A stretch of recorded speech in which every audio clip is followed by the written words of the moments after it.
that, I got.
Okay, we're going to get started.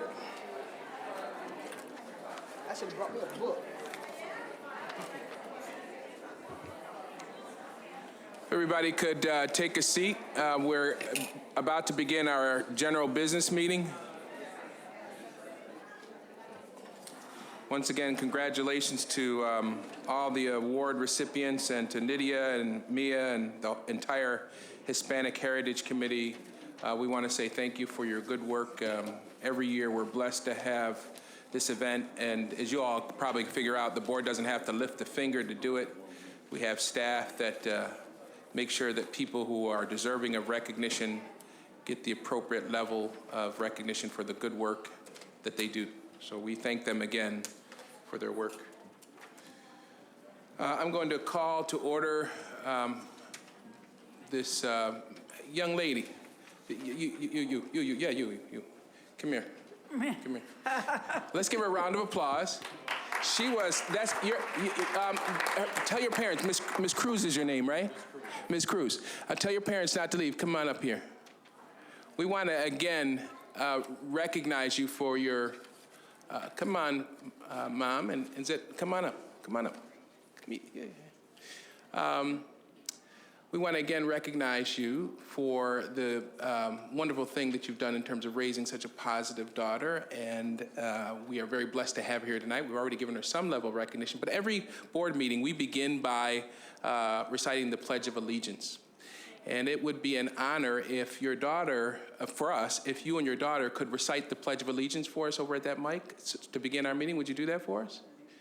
Just step over there to the mic. Just do it together, please. Go ahead. Sure, she knows. Come on over there. Go on over there. Go on. I want you to. Well, we'll do it with you.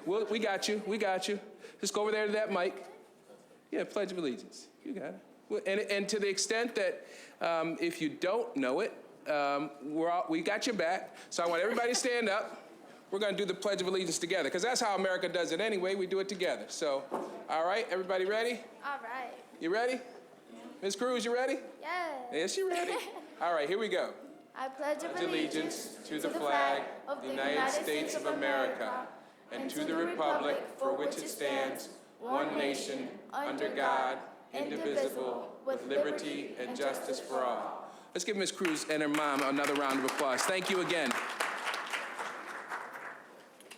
I see you are on your way home, so good night. She says she still remembers it. All right. Thank you again, Ms. Cruz and her mom. We really do appreciate having you here this evening. First thing we have, order of business, is we have to approve our prior minutes. We've talked about board business and other meetings, and so I need a motion to approve the minutes from the September 24th business meeting, the September 29th special meeting, the October 6th special meeting, and October 13th special meeting. Can I get a motion? It's been moved by Commissioner Powell and seconded by Commissioner, Vice President Elliott. All those in favor say aye. Aye. Aye. Well, we don't need to do any recognition, which is usually the part where we recognize our student talent and positive things that are happening in our district, because we spend an hour looking at some of our wonderful students, parents, and community leaders. So we can then move on to the next item in the agenda, which is speakers who are addressing an agenda item. What that portion of the meeting means is if somebody saw something on this agenda, this blue thing, if you go on the web, it's our agenda for tonight's meeting. If they had something to say, there's something on this agenda, they would be able to speak right now. One thing I want to, it occurs to me, do we have the, I see Chip standing there, we have the interpreter devices ready to go? I just want to make sure. Yep, all right, we're in good shape there. Anybody who needs an interpreter or a device, they are available. Is that right, Chip? Yes. Chip, how does that work, just so folks know? Come to the mic. Could you, It's here, Chip. could you just tell us how it works, just so folks know? Because board members went through, and administration went through a lot of trouble to make sure this was available. We appreciate that, Chip. Yep, we have wireless headphones and our translator right here. Can hand those out to anyone that would like to hear a Spanish translation. That's live and simultaneous. Our translator is a gentleman with the maroon vest. Gracias. We appreciate your effort tonight. All right, everybody, if you need him, see that gentleman in the maroon vest. All right, I see a lady over there waving her hand. All right. The next item on our agenda is speakers not addressing an agenda item, and we have a full house tonight. I just want to let you know that policy 2300, those are the board rules and regulations, say that if you have over 30 speakers, 35 or is it 30? 30. If you have over 30 speakers, the Board of Education can limit the amount of time to 2 minutes. So I want to tell you all, you will have 2 minutes to make your remarks. Now, for those of you who are thinking, how am I going to say what I need to say in 2 minutes? You don't. You don't. Every board member here has an email address and a phone number where you can reach them. We also, by the way, I should tell you, every beginning of every business meeting, we have what we call cookies, commissioners, and conversation.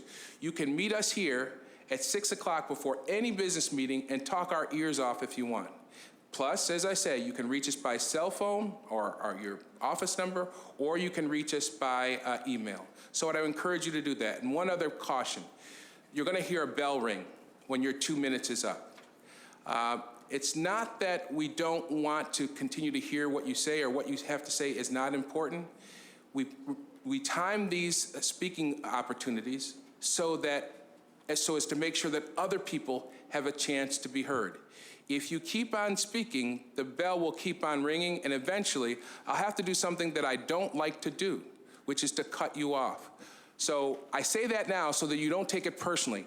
We will cut you off because we want to be courteous and make sure everybody who's in here who spent the time away from their family and friends tonight to be heard, that they get an equal opportunity to be heard. So I beseech you, I ask you to be respectful of the time limit. It is 2 minutes. All right, so having said that, let's begin.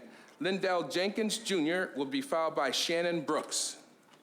Lindell Jenkins Jr., Shannon Brooks.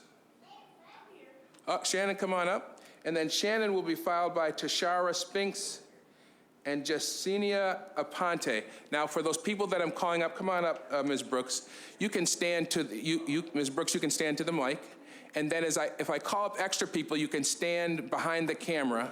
And when the speaker finishes speaking, you can take their spot. We want to make sure we have people ready to go. Ms. Brooks, go ahead.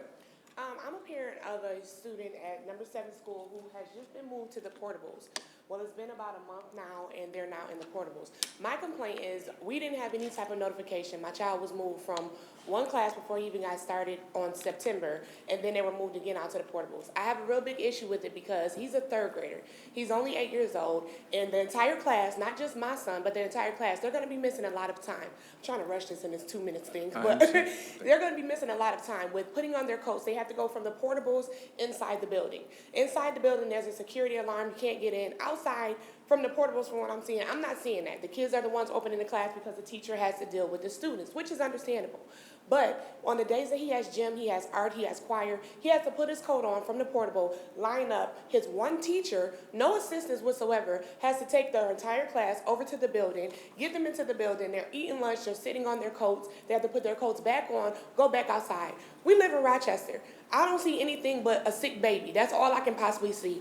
Also, I mean, he's 8 years old. Getting his attention span to be where it is with taking off your coat, put on your coat, go across the building, line up, take your coat back off, sit down. That's a lot of time missing. He's missing at least 20 to 30, almost an hour a day, which is a lot of time for a 3rd grader. I'm not understanding why my kid is pushed out into a portable because of the new classes that they have, which is the special education. He's moved out of his class, and now it's, because we have a special education, 2 new special education classes. And from the principal, which he told me, we don't even have the staff for it. So if you don't have the staff for it, then why are kids being moved out of their classes?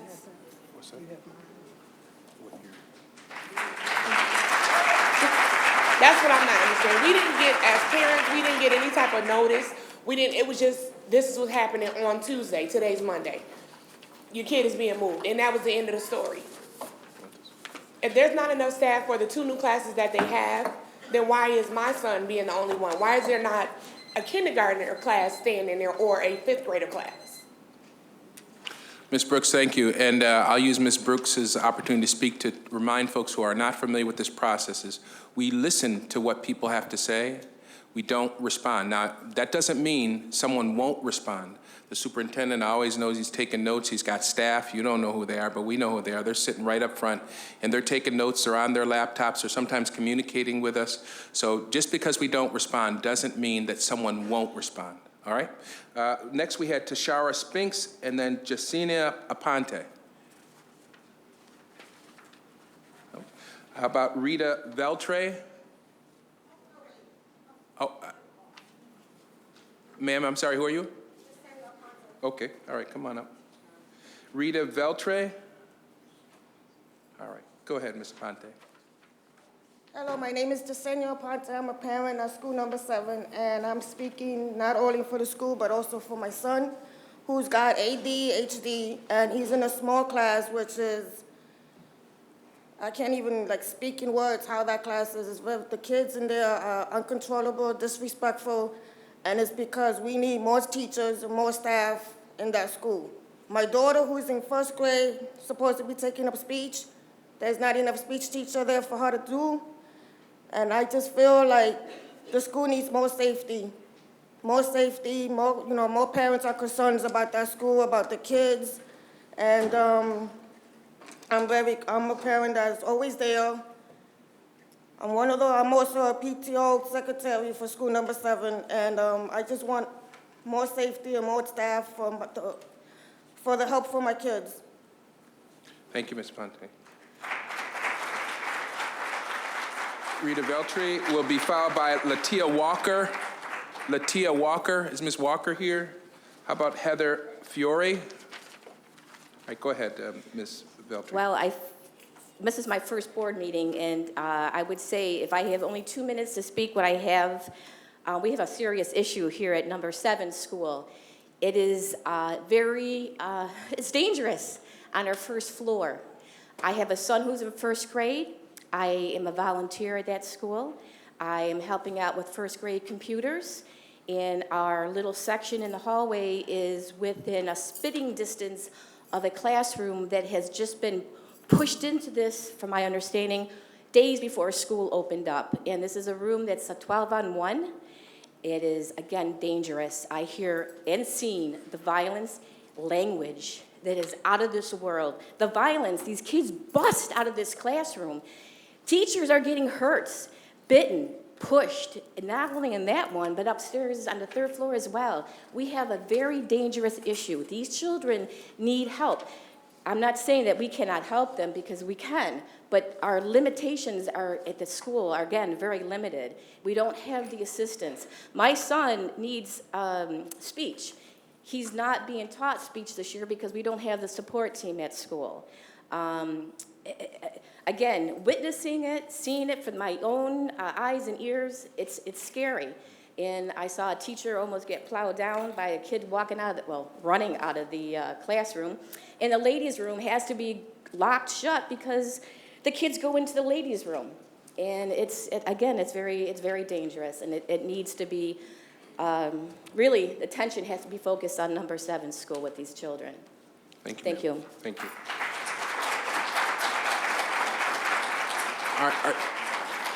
I'm looking for Ms. Walker or Ms. Fiore. You, Ms. Walker? Good evening. Ma'am, your name is? Okay, all right, great, thank you. Go ahead, Ms. Walker.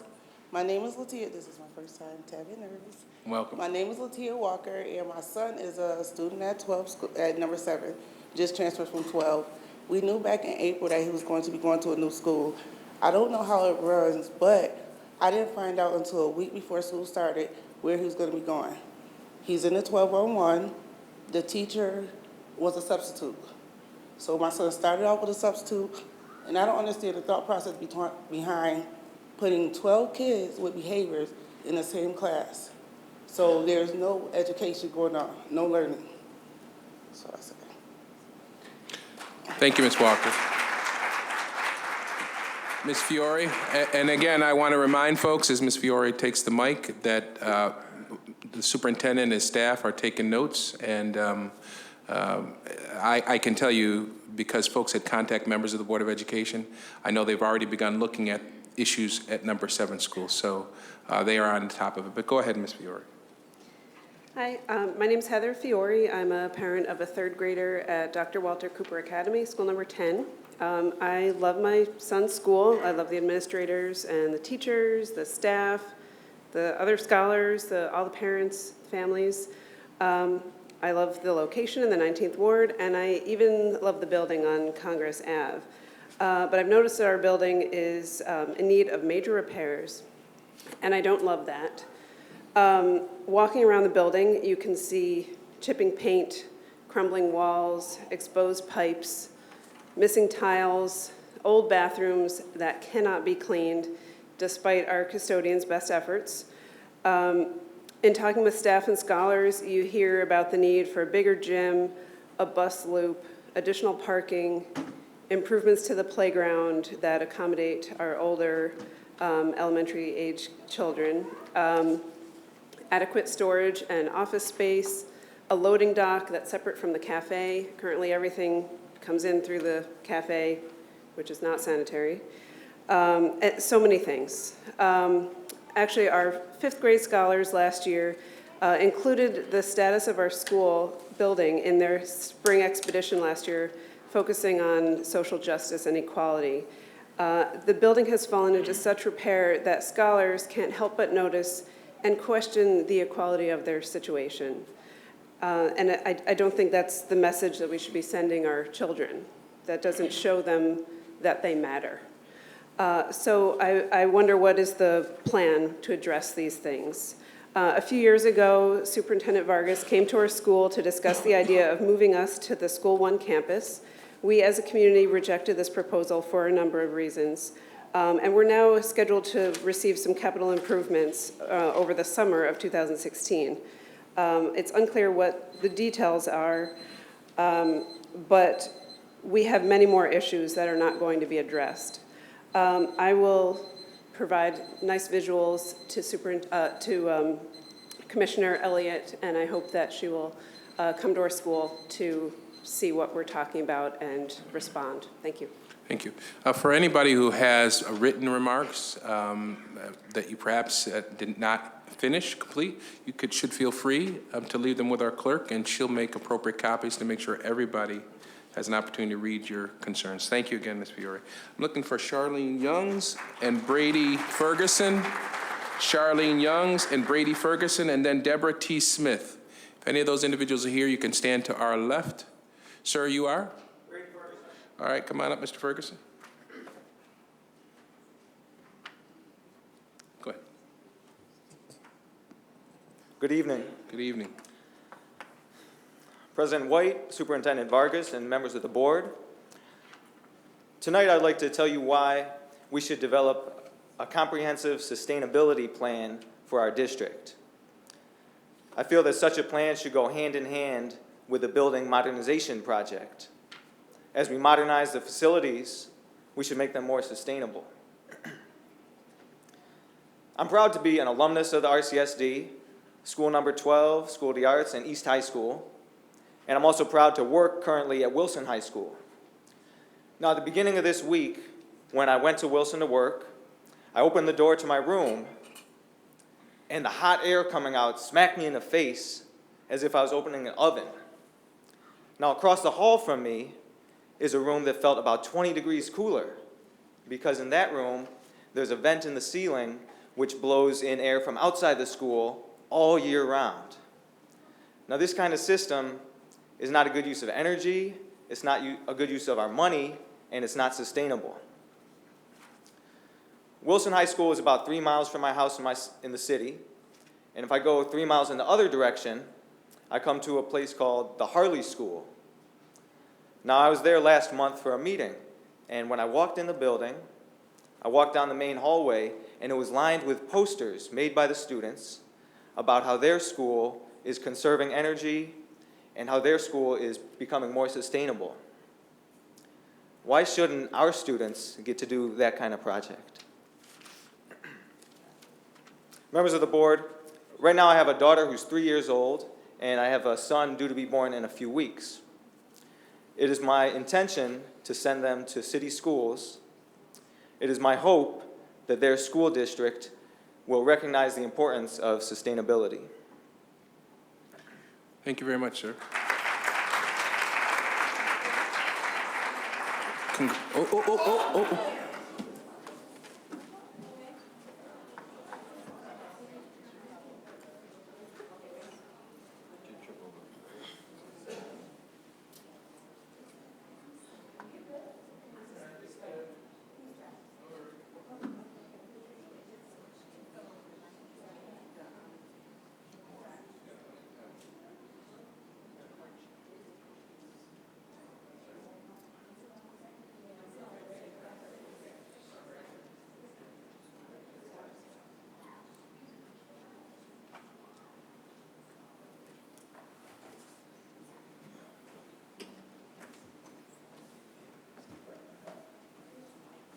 All right. I have, are you Ms. Smith? All right. You doing all right? Take your time. You got 5 minutes, whenever you want to speak. That's the privilege of being president. You take your time, you let us know when you're ready. Ms. Walker and Mary DuPont. Ms. Walker or Ms. DuPont? Mr. Walker, I'm sorry, Mr. Walker? All right, come on up, Mr. Walker, and then you'll be followed by Ms. DuPont. Sorry about that, Mr. Walker. Hello, everybody. My name is Quavis Walker. It's basically, I'm a youth pastor, and I got a lot of kids that's in my youth group that goes to the city schools. And, and for me, it's like I just can't be a youth pastor and stay in my office knowing that the kids I look after is inside the school. So I go to about 12 schools throughout the week and have lunch with the kids. On top of that, I go to the juvenile detention centers, industry, and some of the other ones in the Rochester area. And as I came in today, I seen the whole display you guys have for some of the great things that was going on in the city school district with some of the students. And I say to myself, there's a lot of troubled kids in the city school district who feel like they don't have that opportunity to think different or to think twice about things, understanding where they come from and why they act the way they act. In school number 19, in school number 4, and at St. Joseph's Villa, I started a program called Think Twice, where they give me some of the at-risk children that's there, ages, 7th and 8th grade, and I have them for an hour. And we talk about the decisions you make in life, and through music, through relationships, and where do you see yourself going in the next few years? Like I will always say, nothing in your past is greater than your future, and where you're at right now is not the end of the race, and you can press on. So when I started this at St. Joseph's Villa last year, and they kept it going, one of the kids from the group, he enjoyed it so much, he said, I want to start coming to your youth group on Saturdays. I say that to say I know that there's a lot of craziness going on in the city school district as far as children not having a place to go, as far as thinking differently. And I know there's a bunch of folks on the news that are standing there and say we need to do something. Well, I don't know where those folks are at. Well, I'm here to help anybody from these school districts to help children get on the right path. Because I was 19 and I started going to jail. I was locked up about 11 times. And I believe with the right kind of instruction and with the right kind of pouring into certain students, they don't have to go through what almost destroyed me. So I believe that if we start putting programs like this inside of the ISS rooms, instead of just giving them a task to do and sitting them next to the person they just got done fighting with, actually giving them something to help them think better, I believe that there will be a great change in the violence and the safety issues of the district will die down. Thank you. Thank you, Mr. Walker. Okay, Ms. DuPont. Hold on one second, Tom. I'm going to have Ms. DuPont speak, and then Tom has got a mic for Ms. Walker, or Ms. Smith. All right, go ahead, Ms. DuPont. Hi, I'm Mary DuPont. I'm a special education teacher at school number 7, and this is really hard for me, so I'm going to become emotional. I'm going to try not to. I'm piggybacking on what this young man said up here. We've got these 2 new classes, and I'm right in the middle of it with my class in open, no doors, and I'm hearing everything. I'm seeing everything. We have the kindergartners and the 1st graders, and then we have 5th grade class, a 12-1-1, and these kids have a lot of issues. And my whole thing is I feel like we're shortchanging them kids. Their needs aren't being met. And, what keeps coming in my head is Mr. Vargas's motto, treat every kid as if they were your own. And I'm trying, and I can't do it. And I want to stand up for these kids, for all the children in the school. I mean, my day, the last 2 weeks, it's just been horrible. I can't even put words in it, and I'm trying to teach the kids that I pull, but I'm also trying to look after the kindergartners and the 1st graders and helping their teachers transition them to their classrooms. They have to go by this room, and it's just the language all day and the pounding and the screaming, and it's just it's very dangerous. And I did write. Last week I was really upset, and I did send an email to Mr. Vargas, and thank you for responding. We've had 5 different teachers in that room, okay? We've had assaults on teachers, and I just feel like these 2 classes came to us at the end of August, and the school starts the 1st week of September, okay, with no plans. They were just here. Nobody looked at IEPs, it's just criminal, and I want to treat my children at school, my students at school number 7, as if they were mine. And that's why I'm standing up here, for all the students that are involved.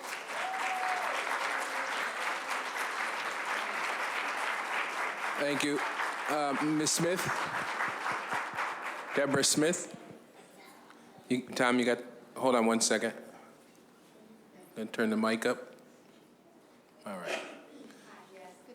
Hold on one second. I don't think it's working just yet. You doing all right? All right. While we wait for the equipment to get together, Roberta Gammons and Peggy Spear can stand to the left of the camera or to the right. Be careful. Are we set down? No? All right, try that mic, Ms. Smith. Oh, no. I just want you to be ready. You ready? Okay, go ahead. Hi, my name is Deborah Smith. Good evening, Dr. It's still not working that good. Testing. There we go. Okay, go ahead. Good evening, Dr. Burkus and to the board. My name is Deborah T. Smith, and I'm a grandmother and volunteer in PTO at school number 7. My concerns is the safety of our children based on the fact that we have a special education program at 7, and I do find at times that the students are very misbehaved, and I find that some of our students, especially also my granddaughter who's in the 5th grade, that when they come out in the hall with their little pads to go to the bathroom, some of the kids, which they call them the runners, are running, and the teachers are trying to subdue them, and they're getting hurt themselves. So it's a scary situation. I was there volunteering the day that they had the book fair, and as a volunteer, you see children that's misbehaving, you want to just step in and help, and I was also hurt, and I had to understand that, you know, there was some problems there. So I just wanted to let the board know if you can take a review, take a look at this, find out what's going on, because it is becoming a problem. Even when I had a lunch date at the cafeteria with my granddaughter in her classroom, the kids, I know that when they see them, they call them the runners. And now you have to call security. Teachers are also trying to help assist, and they're also getting hurt.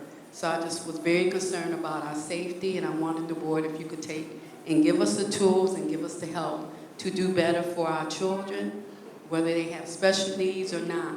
Just give us the help that we need. Thank you. Thank you very much, Ms. Smith.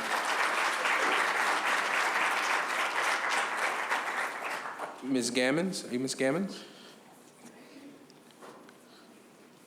And that she'll be followed by Peggy Spear, and Elizabeth Servos.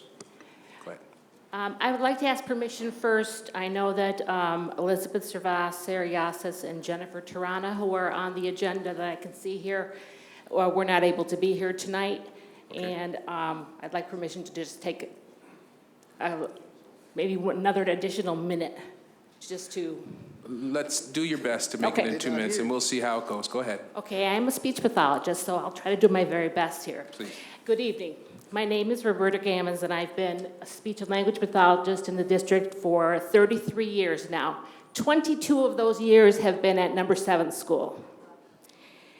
And I've stayed for a reason, because that has been the best school in the district. It's traditionally been a high-performing school. It's a school where administrators and teachers care for the students like they would their own family. A school where there's discipline, there's high expectations, and the students usually rise to those expectations. We have a sense that if you look at our mission statement, we have, it talks about having a sense of safety and security in the building. Well, that is gone as of this year. There is no safety and security in the building. It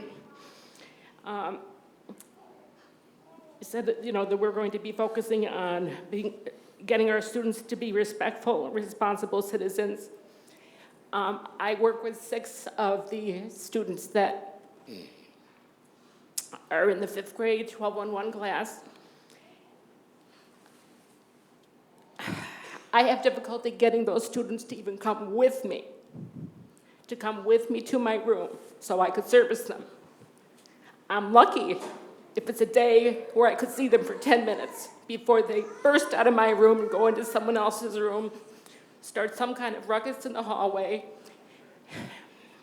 It scares me. It really scares me to think. Last year, at our beginning speech meeting, somebody from the school district spoke about how there needed to be a change in special education, a big change, because our students are not leaving special education. And the changes were supposed to be for the better, and that we are not to be placing students just because there's an opening at your school. It's supposed to be based upon their needs in order for it to be effective. I don't see where that's happening, because there's students who should be in the 812, came from an 812 class, and are sitting in a temporary placement in our building, causing all sorts of problems. Obviously not appropriately placed.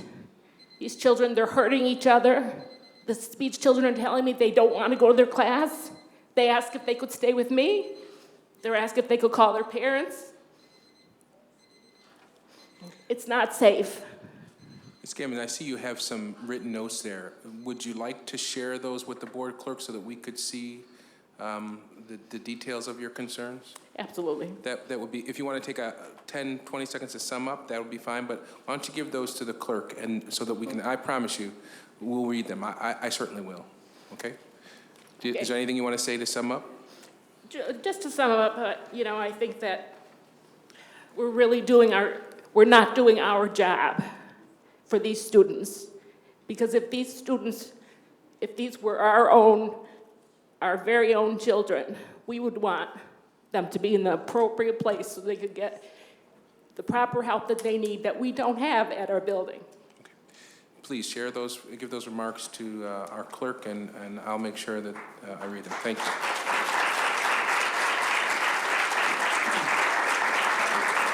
Based on what Ms. Gammon said, Ms. Beer is not here, Ms. Servos is not here. Carla Romero or Sarah Yessi, I'm probably mispronouncing that name.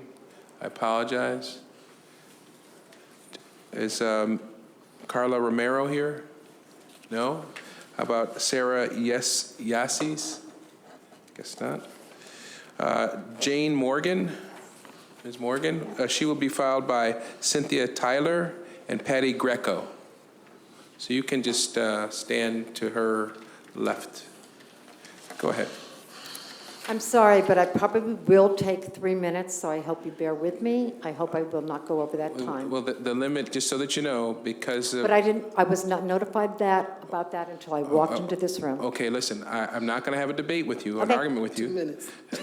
Vice President Elliott? I'm speaking before this board. Hold on, your time hasn't started yet. I just want to be clear about something. We did not know, and our staff that answered the phone did not know we were going to have so many speakers. Because of that, and because there's so much important business to take care of, we have to limit the speakers. If you have a written document that you'd like to share, and you don't finish, even if you do finish, I would encourage you to share that with the clerk. I will definitely share Thank you that. very much. Okay. Go ahead. I'm speaking before this board about an issue that is important and it matters. On or about August 20th, our principal at school number 7, David Lincoln, was asked or told to, and that's still debatable, that we would have 2 12-on-1 inclusion classrooms placed in our building at school number 7, with 2 weeks before our school was to start.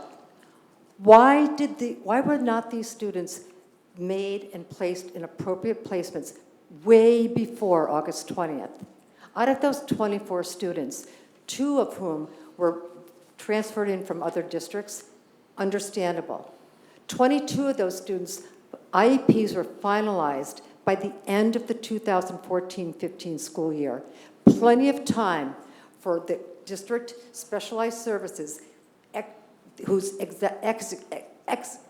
executive, whatever his name is, Chris Siriani. That was his and his team's responsibility. And where were these students going to receive their education? The only space available in our school was one little tiny social worker's office. barely having the room for maybe a group of 5 students and 1 teacher. That was one place for those students to go. The second place was for a timeout room. Never had more than 4 to 5 students in it at a time. And who was going to teach these students?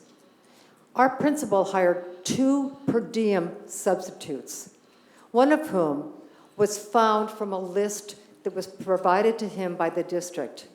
And it was the first person who answered his call and said yes. No interviews, no investigation or contemplation as to whether or not these teachers had extensive experience in teaching students of high risk, criminal. This was set up to fail, and it did indeed fail our school. It changed the entire community of school number 7. It reeks of total incompetency, lack of responsibility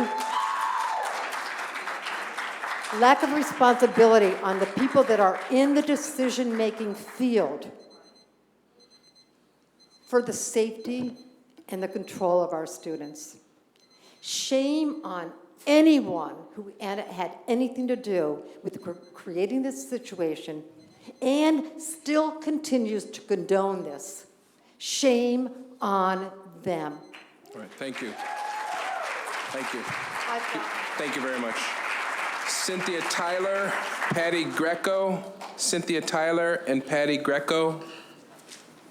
Are either of those individuals here?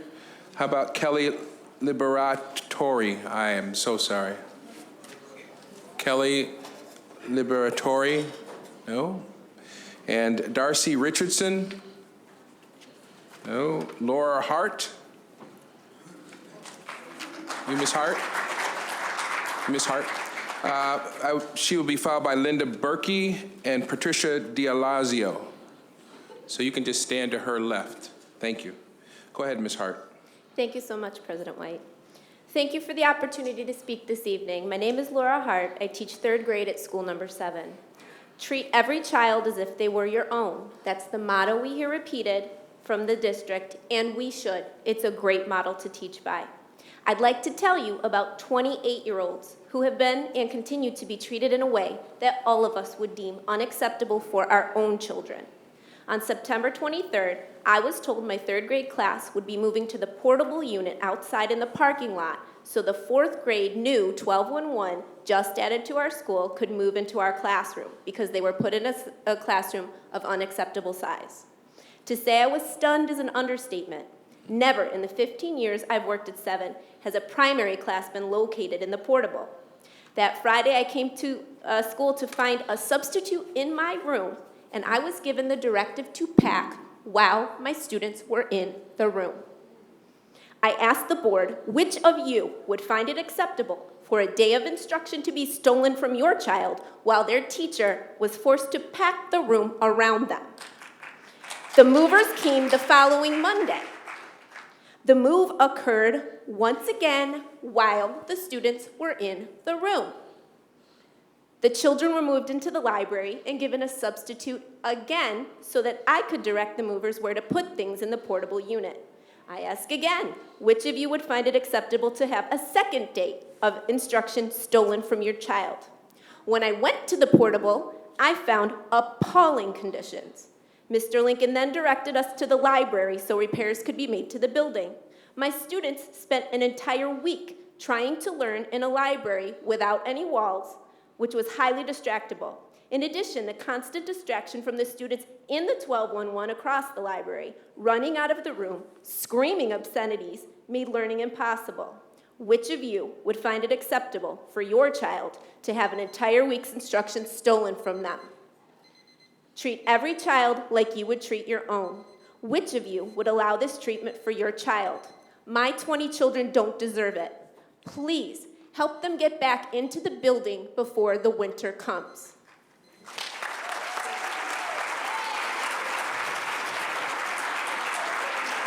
Are you Linda Berkey? Are you Linda Berkey? Yes. Yes. Linda will be followed by Patricia D'Alazio. D'Aloisio, is she here?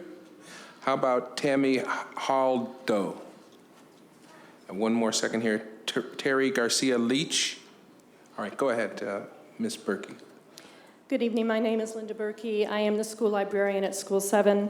I'm here tonight, along with many of my colleagues, to talk about the negative impact on our learning environment and education.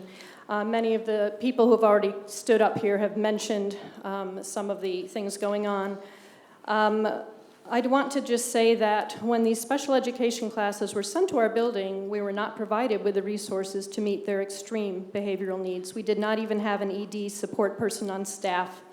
3 staff members have already been assaulted by some of these students, and on a daily basis, students from these classes run through the library because it's an open space. They scream obscenities. I have witnessed a student from the 4th grade punching and kicking a staff member, giving her a concussion and other injuries for which she is now requiring physical therapy and has missed weeks of work. A grandmother volunteering at the book fair in my library was called an effing bee, but those were not the words used, and she was spit on. These are just a few examples of why I feel the other students in our school are no longer safe in my library.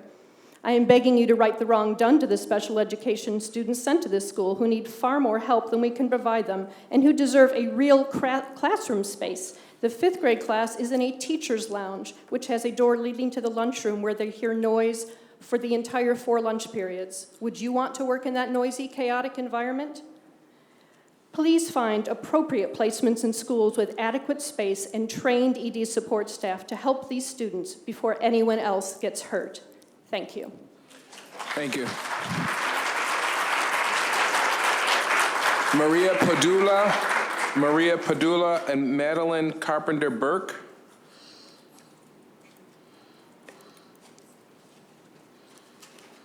Ma'am, you are? Maria Padula. Thank you. All right, thank you, ma'am. Go ahead. Good evening. My name is Maria Padula. I'm a teacher at number 7 school, and I'm here tonight because I'm concerned not only with the learning condition at 7, but more so the safety of our students. It's becoming more and more serious by the day. I've witnessed many situations that were dangerous to students involved as well as bystanders, but I want to take a moment to share with you an incident in which I was personally involved. Approximately 2 weeks ago, I was dismissing my students with my partner teacher, Dan Cottirow. He was leading both of our classes down the stairs side by side while I stopped briefly to check a message on my phone in case it included a parent's request for a change at dismissal.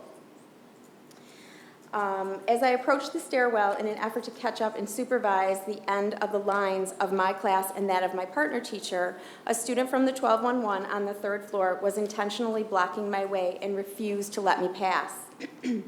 I had to physically push past the student to join my class, and as I did, he became enraged, following me and shouting obscenities. He then picked up a chair that was at the top of the stairwell and raised and then lowered it over the railing, dangling it over the heads of my 3rd graders who were waiting on the staircase below. So 42 children.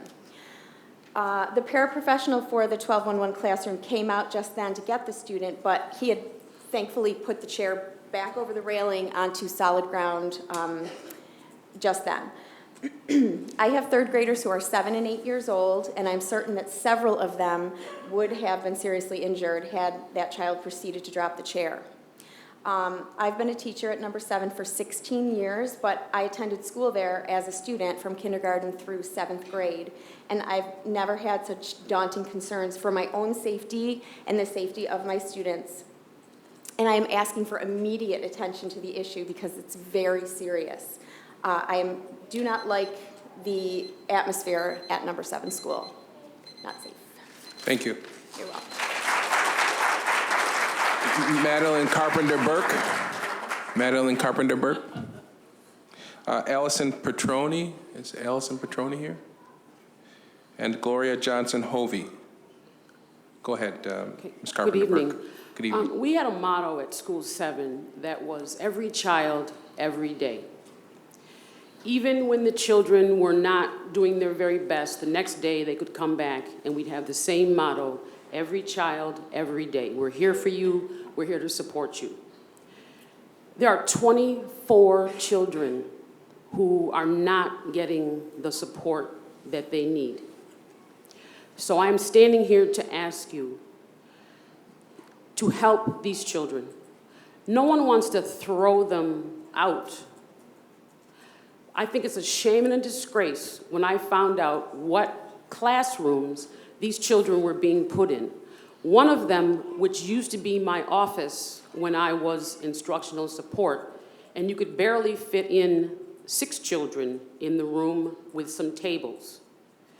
Not to say you couldn't get 12 bodies, 2 adult bodies, an adult desk, children's desk, and other supplies and things that they would need. I've taught for this district for 30 years, and I have never seen anything like this before. I'm sitting in my classroom teaching, and I'm hearing screaming. I'm saying, where is that screaming coming from? Screaming in the stairwell. I'm hearing thumping and bumping and banging. It was so loud and so scary. There was a student who was talking to me. He stopped mid-sentence because he was just like, oh my God, what is going on? To which I picked up the phone and called the office to say, I don't know if we need to call 911 or if we need all hands on deck, but something horrible is going on. To which I find out they were in the classroom throwing chairs, desks, flipping tables, ripping things off the wall, and then ran out of the room, and the noise that I was hearing was them in the stairwell just screaming. My children don't want to leave the room without me to go to the bathroom because obscene gestures were being made to my girls who were walking like from me to you, Mr. White, to go to the bathroom. Boys grabbing their private parts, saying things to my girls. So we need to get them some help. We need things put into place to make them as welcome as everybody else in the school so that we can continue to have our motto, every child, every day. We've got to get them what they need, and we're not doing a very good job at that right now. Thank you. Thank you.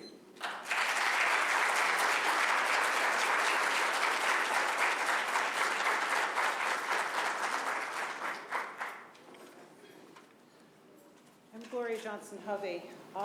I see that number 8 school is not alone. This is epidemic, and this is a disgrace. This is awful. This is appalling. Every one of the board members needs to be spending hours in these schools, and I'm wondering how many hours you are spending in these schools digging up and picking up the pieces. I have been on the receiving end of violent conduct that occurred at our school, and I believe that violence of any nature cannot be tolerated. Our students need a safe environment to learn. Our teachers need a safe place to service our students most effectively. Teaching in a highly volatile environment is extremely challenging, and we accept the challenge, Miss Elliott. We accept it every day, every minute.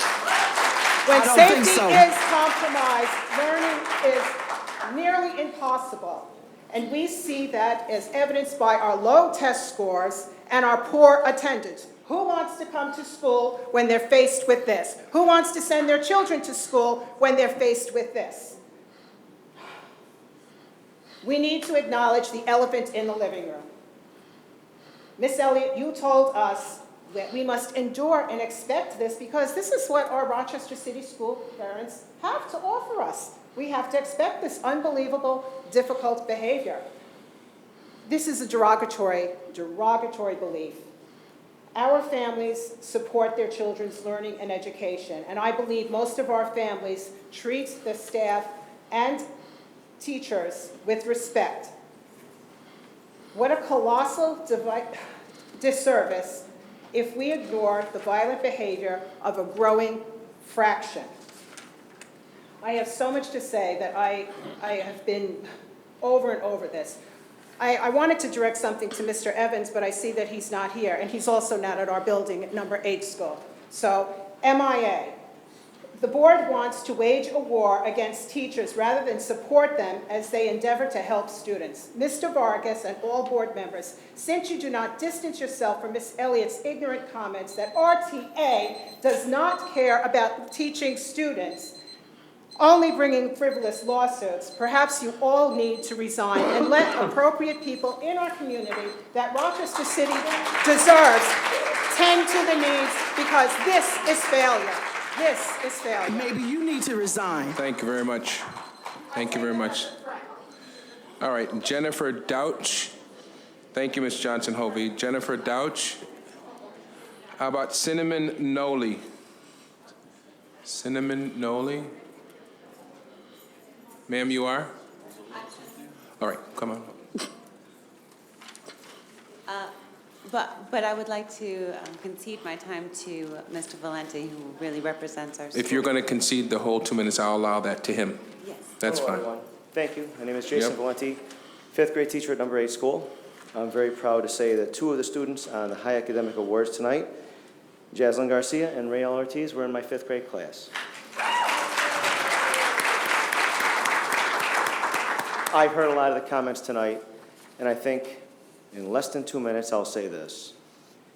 We are trained to deal with the academic needs of people, but some of the socio and emotional needs are very, very challenging for anyone, especially in a situation where you have multiple students and the ones with the socio-emotional needs need a smaller environment. We are in a situation where we are dealing with the emotional needs of the few are overwhelming the academic needs of the many.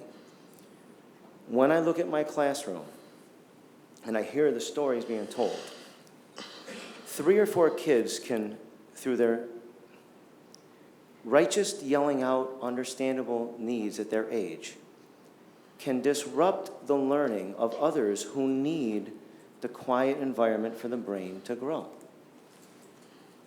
I'm not accusing anyone of not meeting those needs. I'm saying that together, the board, the principals, and the teachers, the parents, the community, need to be able to come together to find a situation where settings for middle school kids, settings for high school kids, settings for emotionally disturbed children who, through no fault of their own, are not given the care and doctorization. You know, when you go to a psychiatrist, you have a one-on-one meeting. Some of our kids need a psychiatrist. They have been through stuff that you and I we've never even imagined, and they're 8. So let's just try to find and work together, because we are a team, and the needs of the kids come first. We got to find a situation for the kids to get the settings they need to help them heal, and I will be done in like 13 seconds. The emotional needs of these kids overwhelm their academic needs. Let's fix that part first, and then we can teach them. Thank you. Thank you for your time.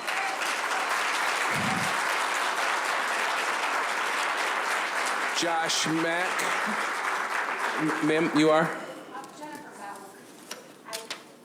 Okay, no, that's all right. Go ahead. No, I apologize. How do you pronounce it? Jennifer Bauk. Bauk? It's a B-A. Oh, they have it misspelled. Okay, that's all right. No worries. No worries. Go ahead, Jennifer. Good evening. My name is Jennifer Bauk. I'm a physical education teacher at Edison Tech High School, and I'm here this evening to address the safety issues at Edison, in particular in the physical education setting, in particular in the girls' locker room. Our staff ratio for male to female physical education teachers is 5 to 1.5, and the girls' locker room is all but unattended. And there are at times 70+ girls in the female locker room with no female presence to clear them out, to break up any fights, stop any smoking of marijuana, any sexual activity going on in the girls' locker room, graffiti on the walls. And it's in the contract that the male to female ratio in physical education is to be 50-50 plus or minus 1 for student safety, which is not being met, and daily there are issues in the locker room. Edison in general this year is there's fights. If you have a radio on you, it's like listening to a police scanner. There's just a 10-10 here. The school officer is running all over the place, and student safety is not being met. There's fights constantly, but in particular, I'm here on behalf of the girls in the locker room, and it's just not safe. You're asking students to go in there. They're already in a precarious situation with especially the 9th graders having to come in and change, which they're uncomfortable with, and now there's nobody in there to help them if they need help with a locker, if there are any situations, any threats going on, and I'm hoping that something can be done about it. Thank you. Thank you very much, Ms. Bouch. Josh Mack. Josh Mack to be followed by Marcy Marks. Marcy Marks. Mr. Mack.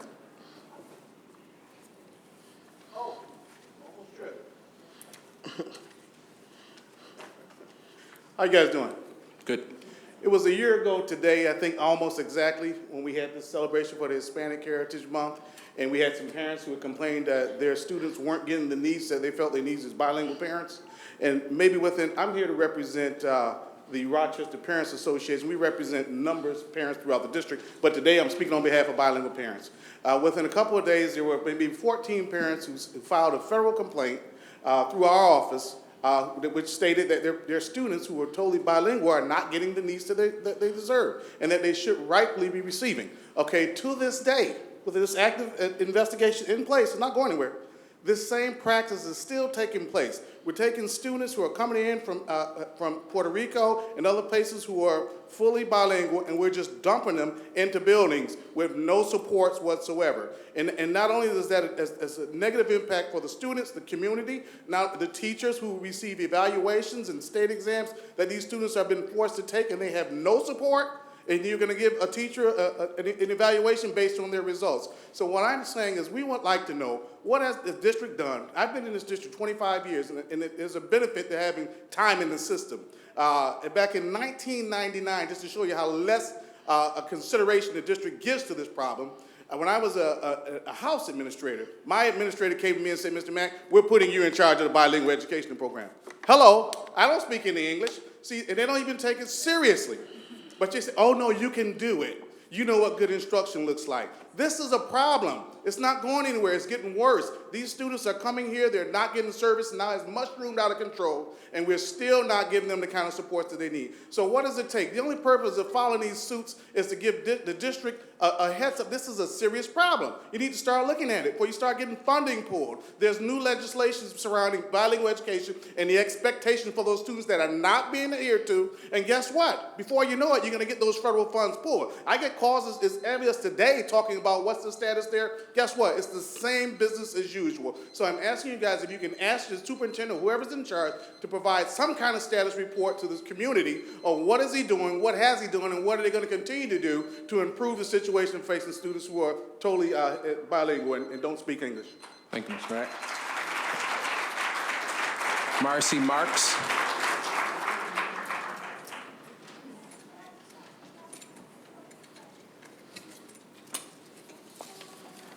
Good evening, my name is Marcy Marks. I'm teaching at Edison this year.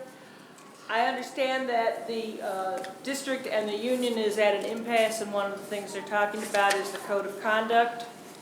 I just have a question to ask, is can we please have some rules with consequences that will allow us to teach? Currently at Edison, students must be allowed into the classroom no matter how late they are. Students who enter late cannot be required to get a pass. So the said students come in, they greet all their friends, they make a big show of their arrival. Then the teacher has to try to get them caught up with the rest of the class. And this happens several times a period, every day. If teachers send a student out of the room for disruption, vulgar language, defiance, threatening, the student is immediately returned to the room. So we have now established that teachers have no authority. During the 4 lunches, the sentries are busy with lunch duty or handling fights. We have a lot of them. Other times, when you call, they just don't come.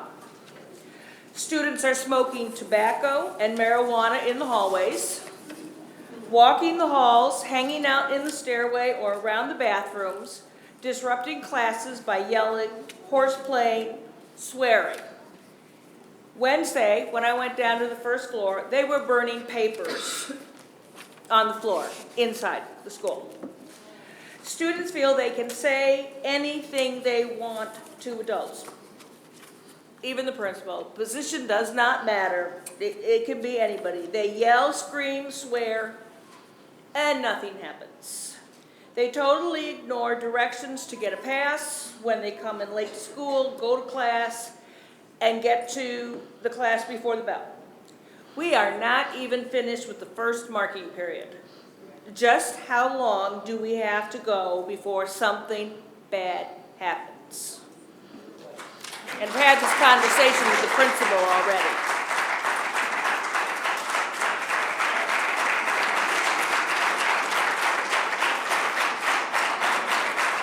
All right, that concludes our list of speakers. I want to reiterate, this was not the first time we've heard many of these concerns.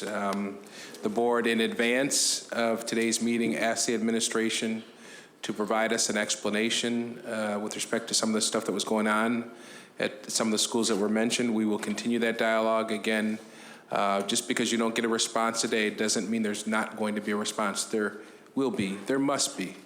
And I just ask for your patience as we try to figure out all the facts. But thank you for coming out tonight. We must move on to the next item on our agenda, which relates to the superintendent's report. We're going to begin with the EPO report from East High School.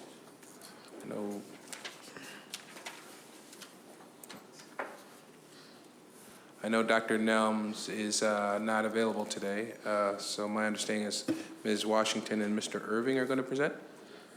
Thank you.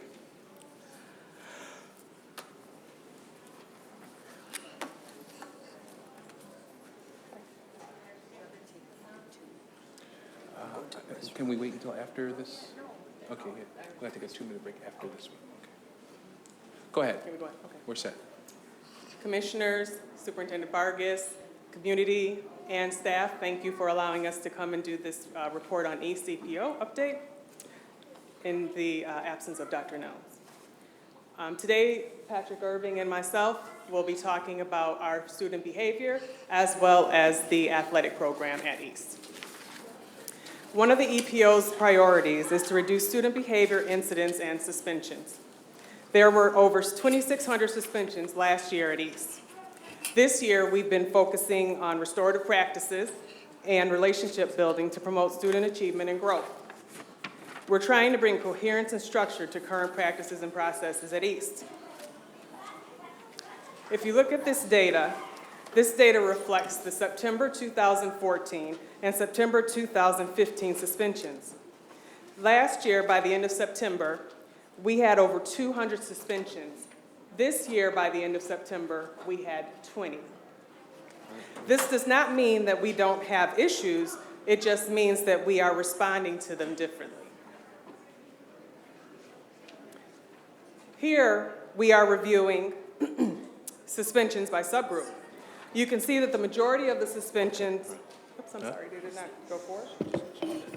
Okay. Mike, could you do me a favor and shut that door and ask folks to quiet down, please? Thank you very much, Mike. Sorry, Ms. Washington. That's okay. Just hold on 1 second. We want to make sure we hear your report. Could you folks tell the folks out there to quiet down a bit? Thank you. In our lower school, grades 6 through 8, there were 14 total suspensions, 5 in-school suspensions, and 9 out-of-school suspensions. Here we're reviewing our suspensions by subgroup. You can see that the majority of suspensions occurred among our scholars in grade 8. When we dig a little deeper, we can see what types of suspensions our scholars are being suspended for. I like to draw your attention to the lower box. If you look at that lower box, it shows that the number of students who were suspended in September 2015, 11, of those, 7 of those 11 were suspended in September 2014. And of those 11, all of them were suspended at some point in 2014-15. When we dig even deeper, we can see that 5 of those 11 students were suspended, were retained at least once in their academic career. 2 of them were retained twice. Last year, this same group of students, just 11 students, were suspended over 170 times. 3 had over 20 suspensions and 5 had over 10 suspensions. Although these numbers are not something to celebrate, we see the opportunity in this data because if you look at the average daily attendance, for instance, for last year as compared to this year, even those students who were disengaged last year are coming to school this year. Their attendance is indicative of the culture shift that's taken place at East. We understand that as we build this new culture, we're not reinforcing old norms. This has been a paradigm shift for both our scholars and our staff. So what are we doing to address these students?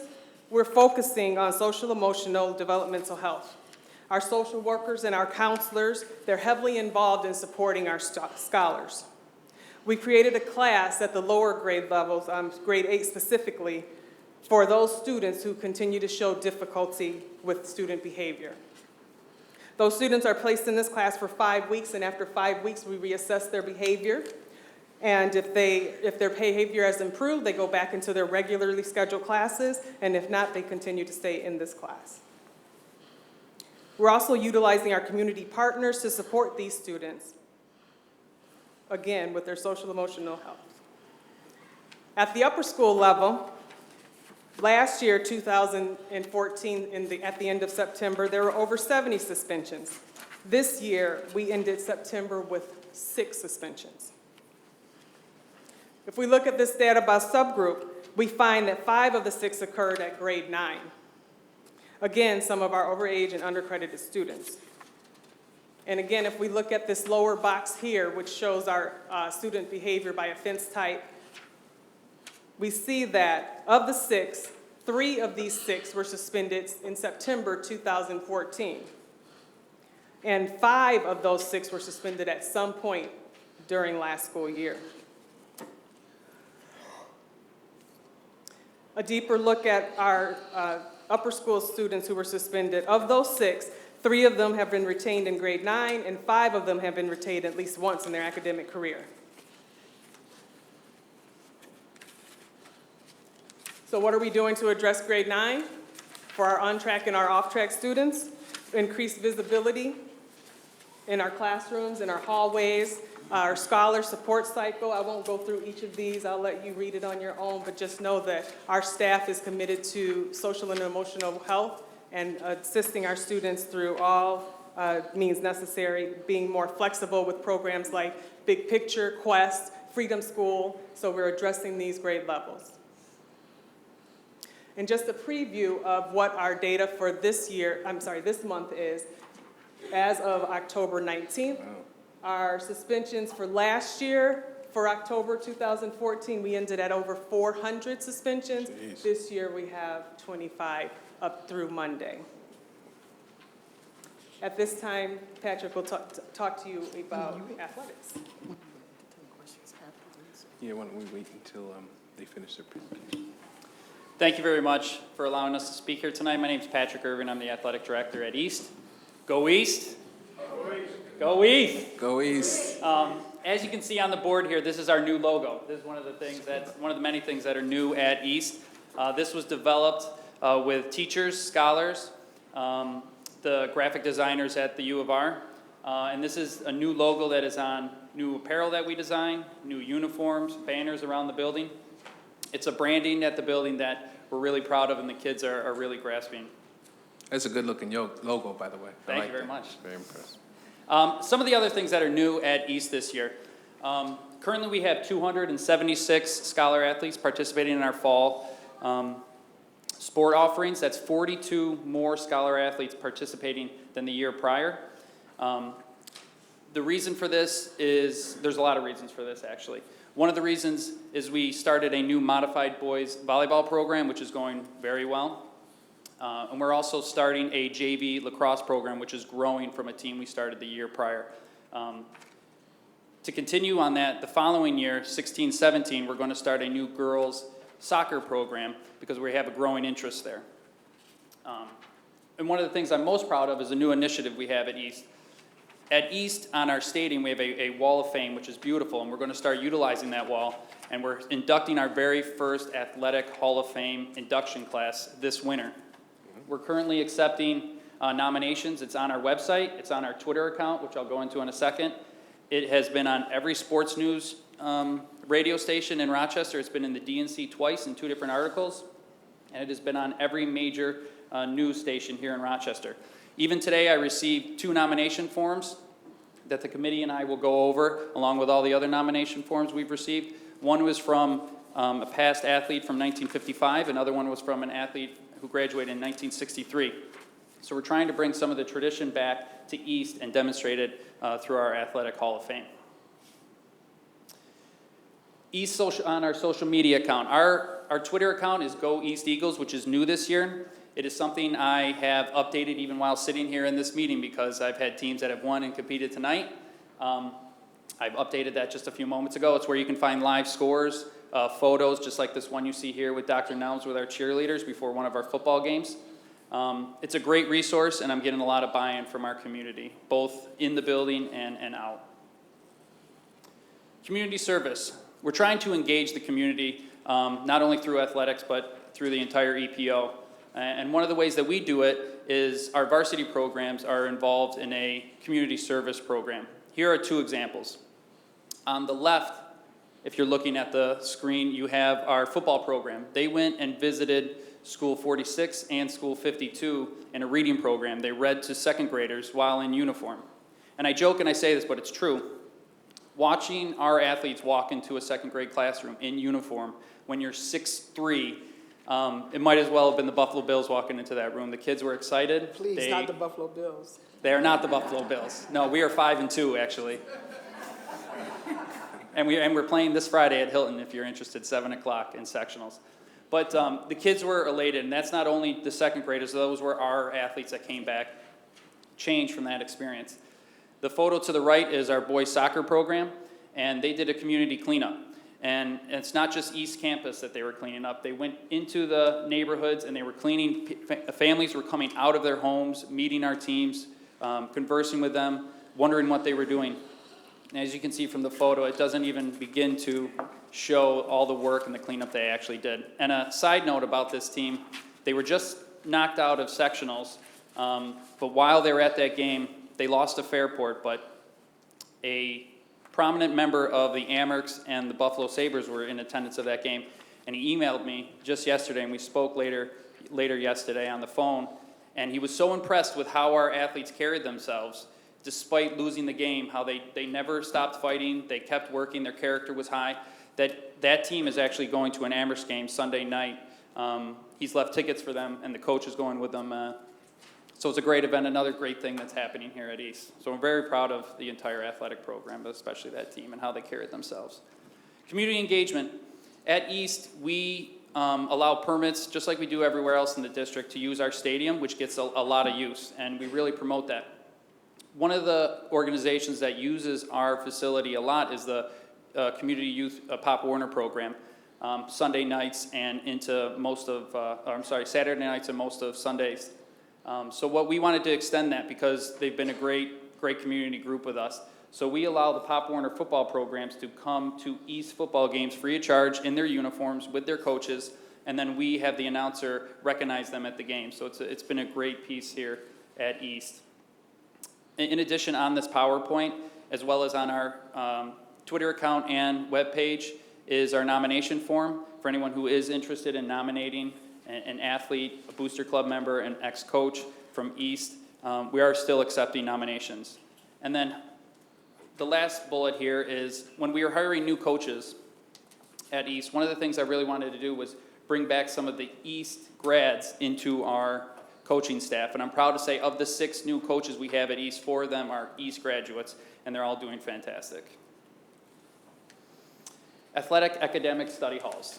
This is another new thing at East. We did it a bit last year in my first year at East, but through the EPO and their support, we're expanding that even more. What we're doing this year is each team, and we're starting the winter season, has mandatory study halls when they're not practicing. Because of the amount of teams we have at East, we stagger practices during the winter. So teams will have an exact room that will be that will have a teacher in there, and we'll have volunteers that go through our volunteer process in order to work with kids. So kids won't just be leaving the building and coming back. They won't just be hanging out in the hallways. They will have a room to go to where they can do their work. So then when they do go home, they can relax. They don't have to start cramming. They can just eat and relax and be a kid. So, some things that are included here in the all-in approach, which is kind of our mantra at East. And we have a video here if it's available. This is a video of our prep rally that we just recently had, which isn't new to East, but is something that a tradition that we want to keep developing and growing upon. So it's it gets loud in there, as you can tell. These are our cheerleaders doing the beat, which is our famous cheer. You can see Echo, the eagle there dancing with all the seniors. Trust me, it was louder even when you were there, but that's part of the experience we want to create for all of our scholars, not just our athletes, that true educational experience that you would find anywhere. And that includes our pep rally, that includes our homecoming parade. Anyone who was able to witness the homecoming parade, it was a fantastic event that has been done at East before, but we're looking to bring that back and expand upon it. We closed down through the help of the RPD, Ohio Street, East Main Street, and Culver Road, and all of our athletic teams and a bunch of our clubs and school organizations marched through those streets with the community cheering them on, and they marched right into our stadium at our homecoming, before our homecoming game, and they were all announced. We were able to take photos, and they were all given free admission into the game. It was a great event. It was a true community engagement event, and it's something we're very proud of and looking to expand upon. Another bullet there is the sports combine that we're working with the U of R. This is through their sports medicine program. And this is not just for East Scholar athletes. This is for all Rochester City students that did take part in this. It took part at the end of the summer. We had stations where any sports combine that you have ever seen on TV took place at East.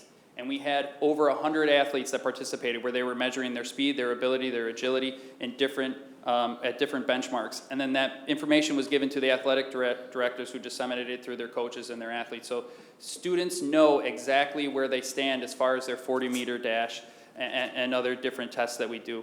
But even more so, there was a follow-up meeting with the sports medicine program at the U of R, where they help our students understand how their body works and how they can prevent further injuries. It's something that we're looking to continue here at the Rochester City School District.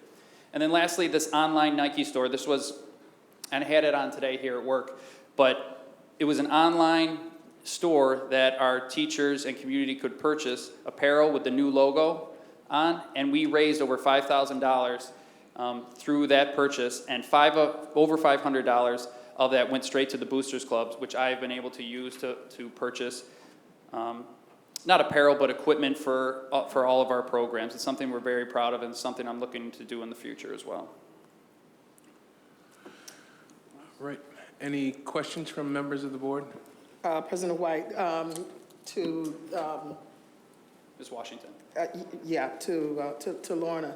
The numbers you made, I don't know if you, I think I stepped out, so I don't know if you indicated this during your presentation. Those data points that you referenced, what was the total population of East High School last year versus the population this year? The population last year was just over 1,500, and this year we are at 1,398. Okay. Any other questions, Commissioner Powell? Just an observation. I've just become a follower of Go East Eagles, and you're right. You posted 40 minutes ago to tell us that East beat Arcadian football. Go East. Congratulations. I was unfortunately out of town, wasn't able to make the homecoming game, but I did, I think there was a live feed or video recording of it, and I watched the game. So from, I don't even know where I was. I think it was in California or something like that. But go East, we're very proud of you. And I also got to tell you, in one of my trips over the last week and a half, I've been to Arizona, Long Beach, and most recently New York City. And in New York City, Commissioner Powell backed me up on this.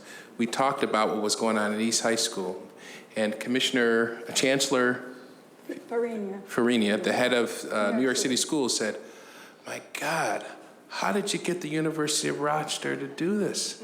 She said, "We can't get our colleges to do anything." So she probably will be in touch with you all very shortly because she was very impressed, even at the notion that a college would be, and I quote, all in. So thank you very much. We're very proud of the stuff that you're doing. And we're very proud that you're letting other people know what you're doing. That's a good thing. Thank you very much. All right, we're going to take, unless there's any other questions, we're going to take a 3-minute break, and then we'll get to our parent report and our student report. Thanks.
There should be, yes.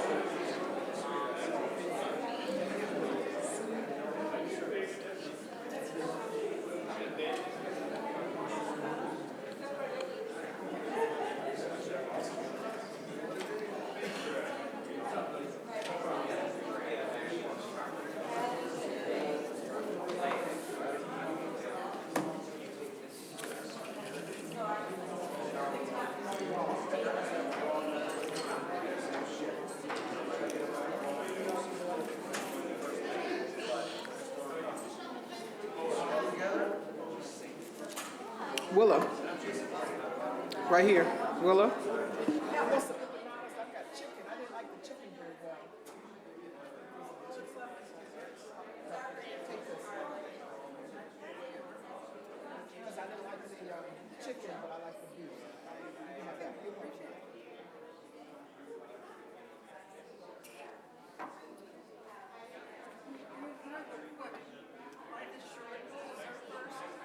Sometimes life is short. All there is dessert. I guess so. I like eating dessert first sometimes myself.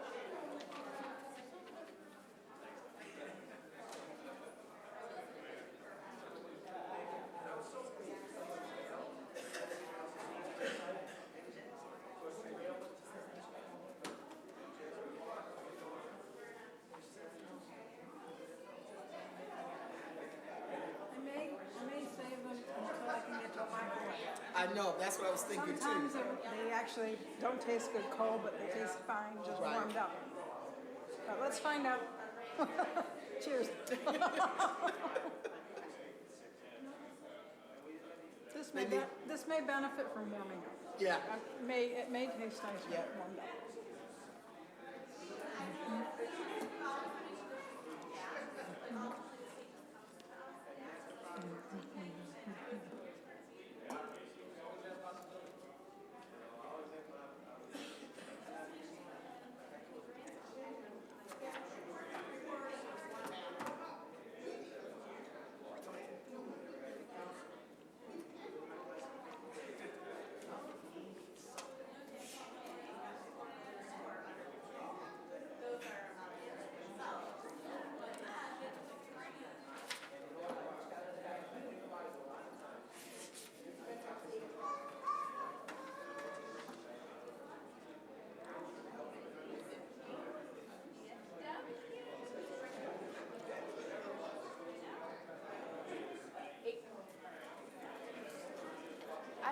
asked to table 2 of the resolutions, just to give you a heads up.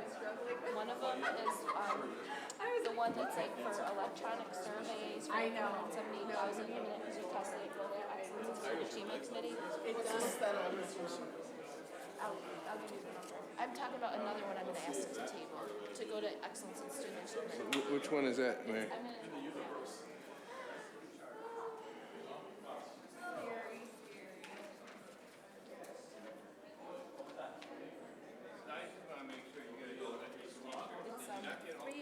I got my T-shirt. I just haven't had a chance to wear it yet. Yeah. Will has got It was a pretty conscious decision.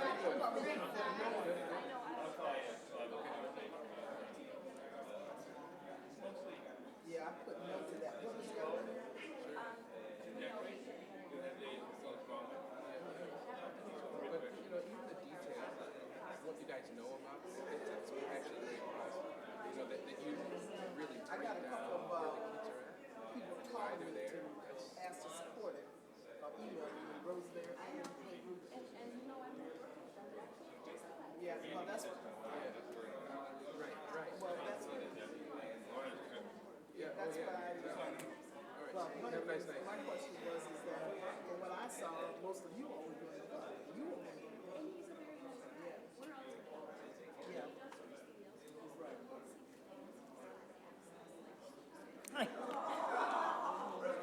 Yes, sir. I heard your comment. How do you think you are good from the conversations I heard in my last story? And also they were kind of pushing one of the president of U of R.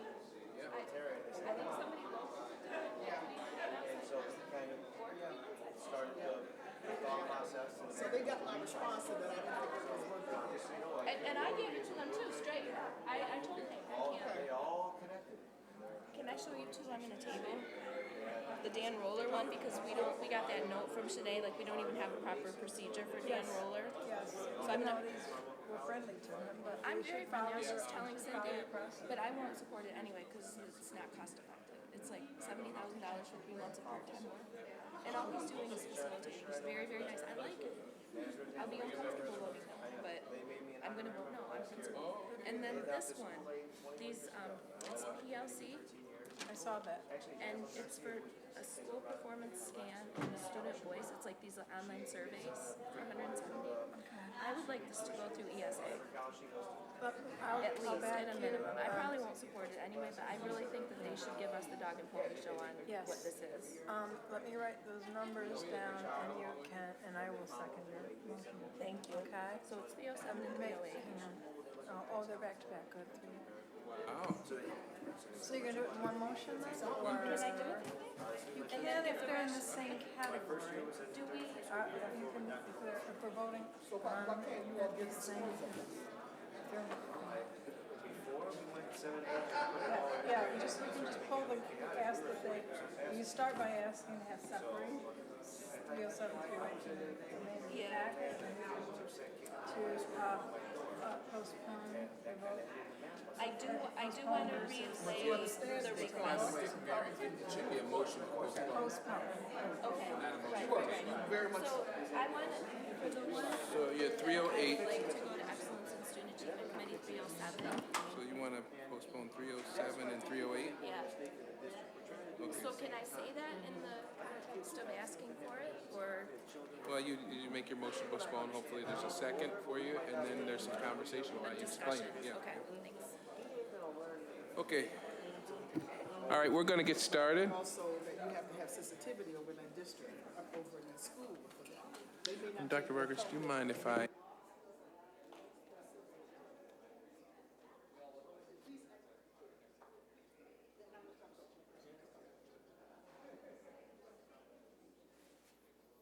Okay, we're going to begin, and I've asked Dr. Vargas if I could, if he would mind if I take some stuff out of order of the agenda. I want to make sure we get our parent report in. I see both of our parent reps here, and I also want to get our student report in. It's getting late, although I think we're making good time. But let's begin with a report from our Parent Advisory Council.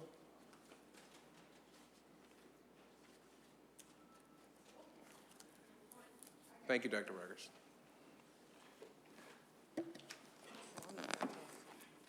Good evening. How Good are evening. you guys? Good evening. Good evening. First of all, let me just start off by introducing Erica Simmons. She's the new chair of the Parent Advisory Council. Since she's the chair and I'm the vice chair, we're kind of doing it a little backwards. I'm mentoring Erica since I served as chair, and I've been on the executive team since we began the new Parent Advisory Council. So I want to introduce her first of all. So you can tell them about yourself, what school. Okay. Well, as you probably saw, my littlest one, his name's Dylan. He's 4, he'll be 5. He'll be attending school 58 next year in kindergarten. All right. And my daughter, she's out there too. She's 8, and she's in 4th grade at 58. So I have young children, so you won't be getting rid of me anytime soon. Unlike me, who have older kids. So I've been here a long time. Sorry. Okay, you trying to kick me out? Okay. Well, right now, currently, the Parent Advisory Council, and I want to apologize, first of all, we ran into some technical difficulties, so we couldn't hand in our report, the paper report, so we'll be doing that tonight. But, so we're kind of winging it as we go along and try to make sure we cover as many things that we can, because Eric and I have been extremely busy, as well as the council, you know, kind of like it never stopped. Usually, every year we take the summer off. That didn't happen for Erica and I especially with the receivership and things of that nature. We kind of been working the whole year around. So we kind of want to talk to you guys about some of the things that we've been doing. Sure. So I was voted in as chair in June, and since then, I've had the pleasure of being a part of the receivership. I actually went to Albany with Commissioner Elliott, and I believe Vicki Ramos was also there, and Michelle Alberti. So it was a wonderful trip. We got to listen to the process in which the receivership was supposed to be laid out. The commissioner was there, she spoke, and it was very nice as a parent to understand what these grants are supposed to be doing for our schools at the state level. So I was very honored to be a part of that. And since then, I have come in and was highly involved in and almost attended every single public hearing that was held this summer. Makita made me stay home for one, only because it was my wedding anniversary. I was going to come, but she made me stay home. So from that, I worked very closely with Michelle Alberti to discuss how PAC would be involved in the community engagement teams. One of the regulations through the state is that parents are a part of the community engagement teams under the receiverships at each school. So PAC wanted to be able to represent and make sure that parents are represented in the right way, being that that's one of the compliances through the state. So we had stated that we would work with the district and work with the schools to make sure that parents' voices were heard in the proper manner. Many times we have found that parents are said that they are involved or they're engaged, and it's really just to check a box off to say, hey, we talked to this parent and we did it, so now we are in compliance. Well, we're no longer going to let that slide. So we are very highly engaged to make sure that things are supposed to be done the way that they're supposed to be. And to expand on that, actually, about what Erica's saying, her and I attended a lot of the receivership meetings, and we'd heard the same thing over and over again. There is no parent group. Yes. There are no parents on school-based planning. You've heard me report, this report that I'm going to talk about tonight, that there are parent groups. This is how many are in compliance for school-based or parent groups. That's not true. Not only did we hear from parents, staff backed it up. And it wasn't like, so we just heard it from parents. So then it got us to thinking about not only do we want to make sure parents are involved on these CET teams, we want to make sure there are real parent groups. We want to make sure that there are real parents that exist, that when these names that they submit, we want to make sure there are parents for the receivership. And also, we're concerned about the Title I money. That's another one of our functions as we serve at the district level. We sign Title I, Title II, and Title III. We were very involved with that this year and last year. Some of the same questions I raised last year still weren't answered. And we're very concerned how the money is spent at the school level and at the district level. Because if you don't have a parent group, then how is the parents involved? We heard parents complain. I got emails, Facebook posts, calls about parents spending their own money for parent meetings, Parent liaisons doing the same, and we have grant money. So where's the money going? So we have a compliance issue here when it comes to Title I money. And we have been working with the district on that issue. Eric and I have been having a lot of meetings and have a lot coming up. So that's just one of them. But we're very concerned about where this money is going. And because we have experiences ourselves where we're just asked to sign things, and we were told, and once Makita and I started asking questions and we actually want to read it, she's been told that if you don't sign it, we'll find someone else who will. That was at the district level, actually. That was for Title I, II, and III grants. Yes, ma'am.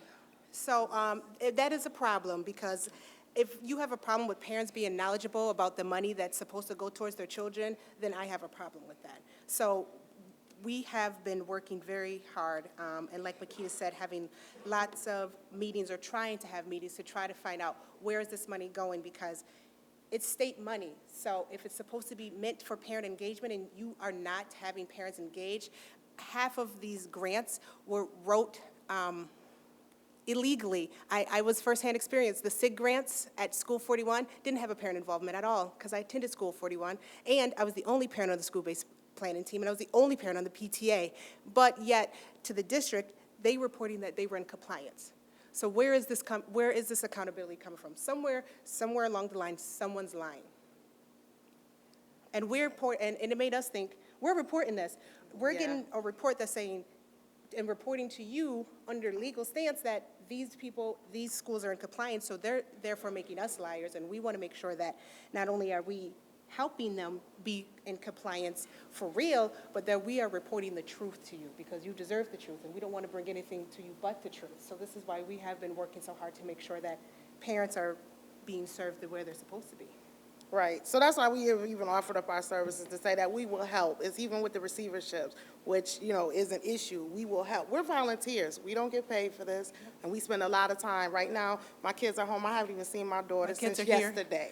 So, I volunteer my time, and we do this because we love this. We have a passion for it. So when we say it's not because of a pointing thing, it's because if parents are supposed to be engaged, we want them to be engaged. We're supposed to be at the table. We should be at the table. Yes. So that is why we're fighting for this. Some other things that we've done is I want to get past that. Some other things we've done is we attended a national PTA conference. It was us and the Bilingual Council, members of the Bilingual Council and the Office of Parent Engagement, which was not as educational as last year, but it was interesting enough.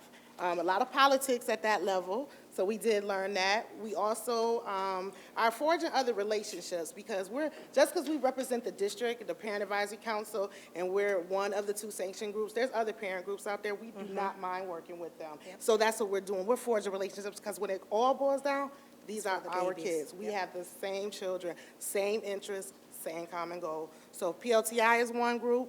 Yep. The Black Parents Association, I believe, is the other groups. So you could talk about that event. Yeah, so Friday, we actually were able to, had the honor of being at the Rochester Business Journal breakfast with Dr. Vargas. And it was very nice, because prior to that, I had reached out to Jackie Campbell, who was the new director of Rock the Future, and I had asked her, how could we parents be involved in what they're doing and the research that they're doing for the district through Children's Agenda. So she said that she would, that was a challenge for her, and she was excited that I had come and asked her that question. So she invited us to that breakfast and announced that we are forging a new partnership between PTLI, PAC, and the Children's Agenda and Rock the Future. So we are hoping throughout this year to start collaborating in community events, so we can start building a force of parents that understand the resources out there and understand that they are just as important as anybody else in this district. So those are one of our main goals. And our partnership with the Bilingual Council was one of our goals last year. They will be joining us this year for our annual retreat. Yep. So we will be collaborating with them and setting joint goals, because they are, just because they're Bilingual Council, we're Parent Advisory Council, we're still, like Makita was saying, we're still our parents. So we're trying to build and collaborate and connect all the dots and build that net, so there's not too many holes to fall through. I know you both said that you've been extremely busy, and we can certainly appreciate that, particularly given your role as parents, which is your most important role. But from my perspective, when we do these things, even board members, when we do the committees, we do written reports. That would be extremely helpful, particularly, let me just finish, particularly with respect to some of the, as a lawyer, I will call them allegations that you made about you being told, hey, listen, we'll just get somebody else. That stuff needs to be written down. But listen, my point merely is this. This stuff, and I know you all been busy, extremely busy, but I got to say what I would say to my colleagues, and you are a colleague. This stuff's got to be written down, and it's got to be summarized. And so what I'm just saying, I'm keeping it real. Being honest, and you'll have it by the end of the night, because one, it is Okay. summarized, and two, I can give you any email you're asking for that has the information Okay, related to all any right. concern that we have here right now. That's good, that's good. The other thing I would suggest, just as the person who's run these meetings, we have to, I need you to summarize your report and wrap it up. And the reason why I need to do that is because we got a student here that I'm trying to get home as well. Put us on a timer, just like you did with the other. Oh, no, I wouldn't do that. We wouldn't do that. We wouldn't do that. That's fine, and you know what, we'll take that, and I respect that. We do have a written report. The thing Okay. is, Erica didn't have a That's okay. I understand So that. I'm just saying, we do have a written report. Okay. It's just really technical difficulties. It just needs to be sent. Please That's tell fine. us, we are better than that. I thought we let Shanae know. I'm not sure. I thought Erica would do that, but That's all we right. don't want to hold anybody else up tonight, because just like I worked all day. I hear you. That's what I'm saying. I don't want to hold a student up as well. So we just know that we haven't been here in a while, so we want to let you know we've been busy. So I just want you guys to know that. And trust me, I know you have time, but I have two little kids up there that are past their bedtime. Well, that's exactly why I said that. That's exactly why I said that. I get it. All right? All right. But I'd like to just point out to them, President White, they are, they're not lying when they say what they said about someone in the district will sign it. I remember back in my earlier career here at the district, when I think Minister Clifford Florence was a part of the parent advisory group at the time, and he refused to sign it, and they sent it with somebody else's signature on it. Now, what can happen is what you need to do is contact the federal agencies about that. I don't have a problem with it at all, because if somebody in this district is telling you that, then first of all, they need to be fired immediately, in my opinion, because that is gross misconduct. Thank you. Thank you. Before you ladies go anywhere, there's Commissioner Campos. No, I was just going to say, in the future, when we have lots of speakers, I wonder if we could find out if you have your 4-year-old, and so that the parent report can just go first in front of all the speakers. That's Sadly, my husband's working 7 p.m. to 7 a.m. Yeah, well, but if we know that, we no can worries, be because flexible to it. if you all recall, before you stepped up here, I said to Dr. Vargas, hey, listen, would you mind if the parents and the students go first? Because I saw you with your child, right? So I'm thinking on top of it, for future agendas, what we ought to do, and we call your names out every board meeting. We know you've been busy, but we've called your name out every board meeting. I think what we will do, and this is my prerogative as chair, what I will do is, before we even get to the superintendent's report, the EPO report, we'll put the student and your report up first. Okay. All right? Is that fair? That's fair. And I want you to know, you may think I'm being inconsiderate, but I saw you back there with your kid. That's why I said to Dr. Vargas, we need to get them. Yeah, No, we no, kind of no, looked I at know, the I know, agenda. I know. We didn't weren't see all either. those Fair speakers. enough, fair enough. Okay, All right. yeah. All right. We weren't expecting that. Thank you very much. Any other Thank you. questions? Thank you very much, ladies. We appreciate it. We do appreciate what you do. All right, student report. All right. Y'all can give them a round of applause. I heard somebody applaud them. Student report, this is not just from me, this is also from my people that I work with and my colleagues, as well as other students around the district. Teacher evaluation, I have come to an understanding that out of 100 possible points at the end of every year, every teacher is evaluated out of 100. Is that correct? I'm pretty sure that is correct. And I'll give you an example of why that is unfair in my opinion, because let's say a teacher from another district is graded and he gets a 90.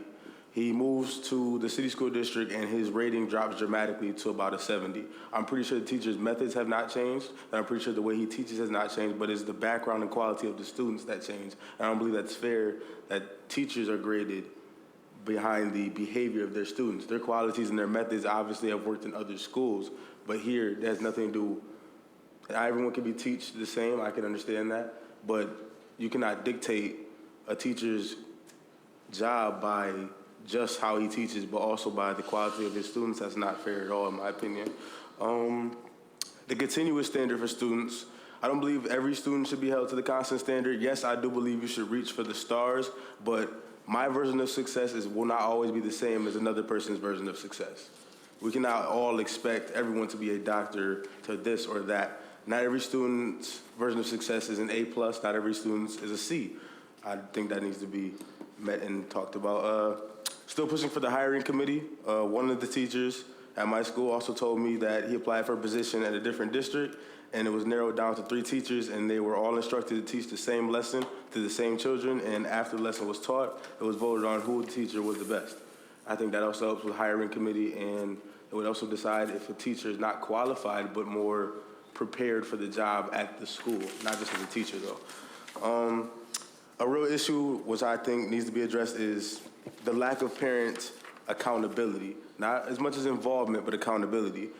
Teachers, administrators, counselors, that is not their job to come have your student come to school every day and they have to raise a child. That is not their job at all. Their job is to give them the guidance, at least the guidance in the direction where to go and to help as best as they can, but somehow it's always the teachers or the people around them that are the ones blamed, when I believe it starts at home, like everyone else believes. Expansion, classroom expansion, as well as interest. Constantly the same issue is, what am I going to use this? Simple things such as balancing a checkbook, cooking classes, opening a bank account, everyday things that people use in the professional world, in the adult world, I believe that needs to be open and will increase attendance rate possibly as well. On a good note though, nobody's getting fired this week because my name is right, for one. For two, I read an article in Democrat and Chronicle today about the Beacon schools. I believe it was School 17 that provides health care, 3 meals a day, and extra tutoring hours. And I like the idea, and I believe it should be expanded throughout the district-wide if it isn't already expanded. That concludes my report. Thank you very much. Now we're going to move to the, oh, yes, you have a question. Oh, that's right, you had a question for the Yes, student. well, I'm glad, Mr. Rambert, that you got your name tag up. Yep. And, you know, you had one other demand, I think. I think it was a demand last month. And I might have talked to you about your style, but I knew it was your stick. So I did what I would do for my own kids. I was in New York City this week, and I made my annual pilgrimage to the M&M store. And I believe you asked for a jar of purple M&Ms. But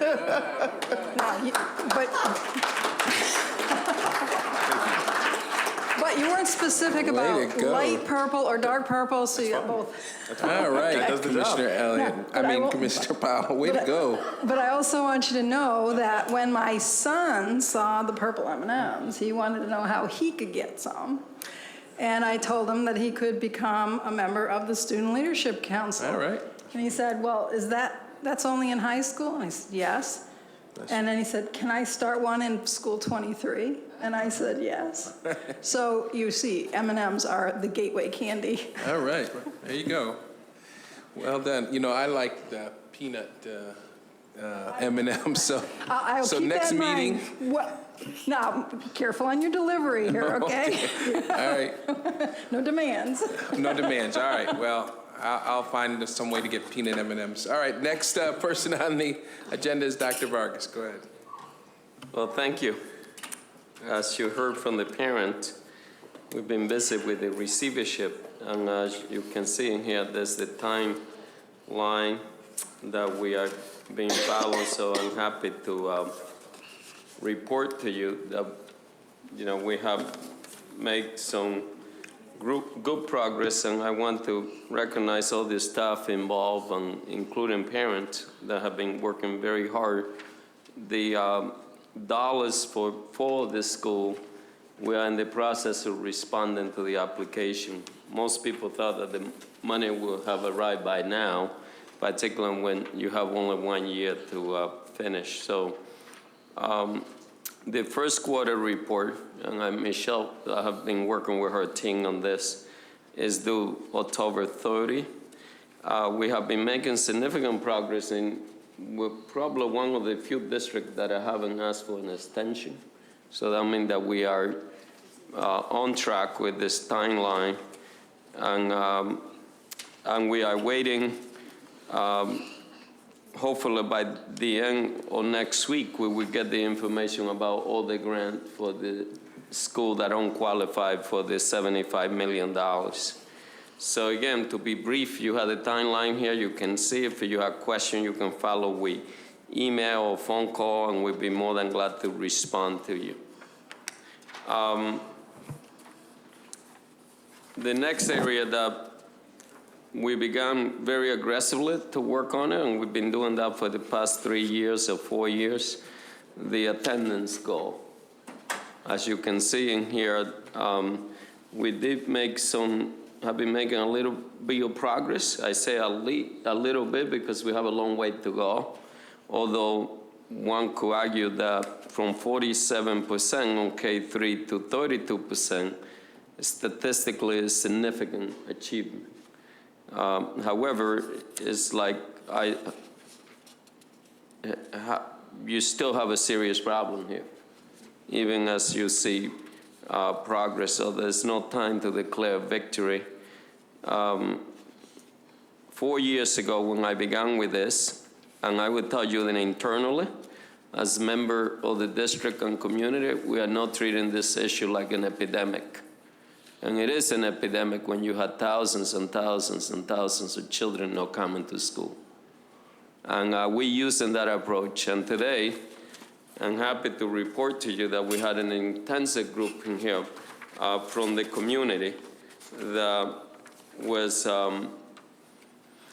going to homes, and it was a little different. This time we went to visit the student that are doing well, that have perfect attendance or are proficient. As you can see from this graph in here, we had over 15,000 students in the district have perfect or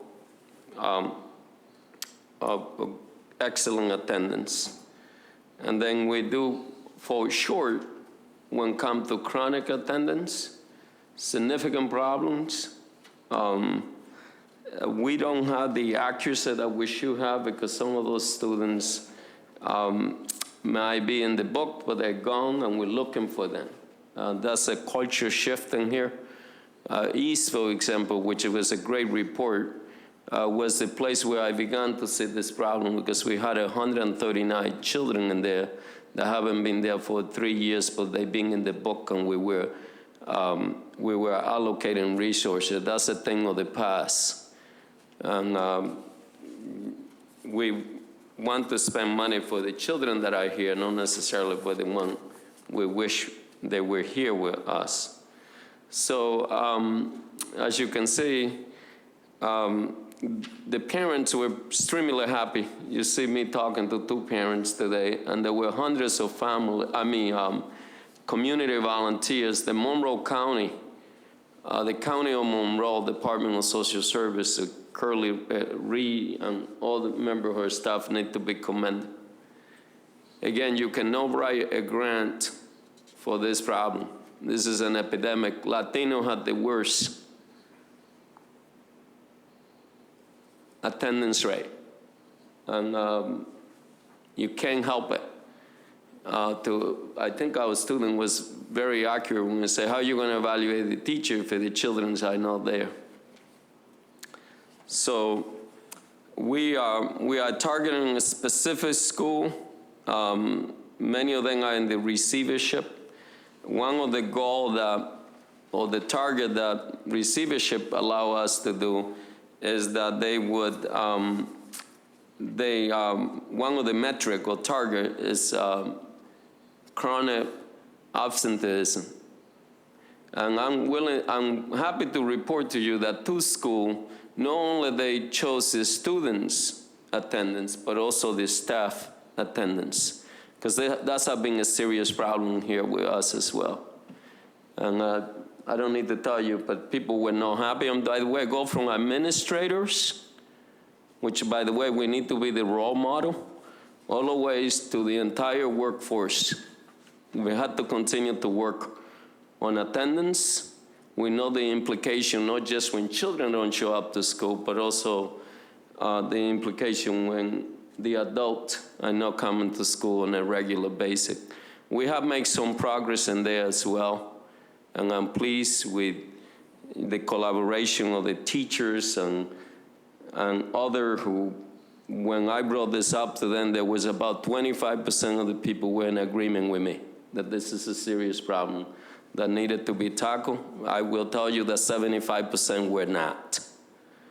Of the respondent to about 800 time of contact through email, phone call, and conversation. So again, the receivership gave us an opportunity also to address the problem at both ends. That's why when a school is failing for 10 years, like East was for 14 years, you need to do something drastic. And I was having a conversation today, actually, with a member of my cabinet, and I said that I could not be more thankful for the board for endorsing the idea that I put forward. And I remember President White saying, this is going to be a game change. And you saw the report from East. Lorna or Dr. Nung or Dr. Euban would tell us that we cannot declare victories. But East didn't open the same way that it opened years after years after years after years. So that's what we need to do for the entire system. You heard today around school safety. Yes, the school environment matter.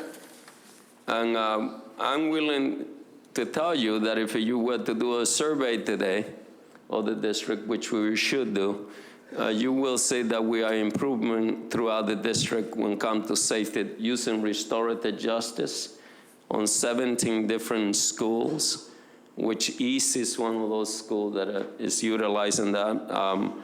I remember President White and I being, and I believe Commissioner Adams being a northeast, northwest. That school has seen significant change with the work that have been done. So the work could take place, by the way. Our children respond, and our staff are as good as any group of staff anywhere in this country. But the system need to be responsive to support our staff and our students, and to make sure that we all are working toward the same aim. And that is an area of challenge where you have people going through many directions. It's very difficult to advance the work that needs to be done in any area: academic achievement, school environment, school attendance. Any of this big issue that we are dealing with require courageous leadership, and it requires relentless focus. And I'm hopeful that we will continue on this work. We're never going to get to perfection, but we are working very hard, to address our students and the staff need to improve the system. So in here you have an upcoming event with the timeline. I'd like to highlight November 9.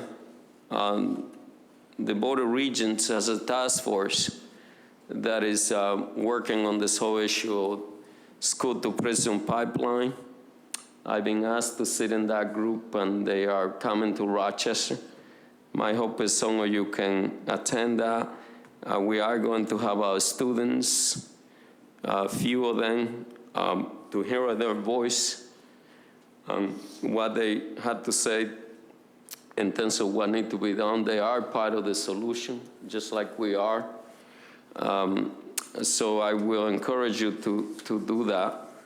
As far as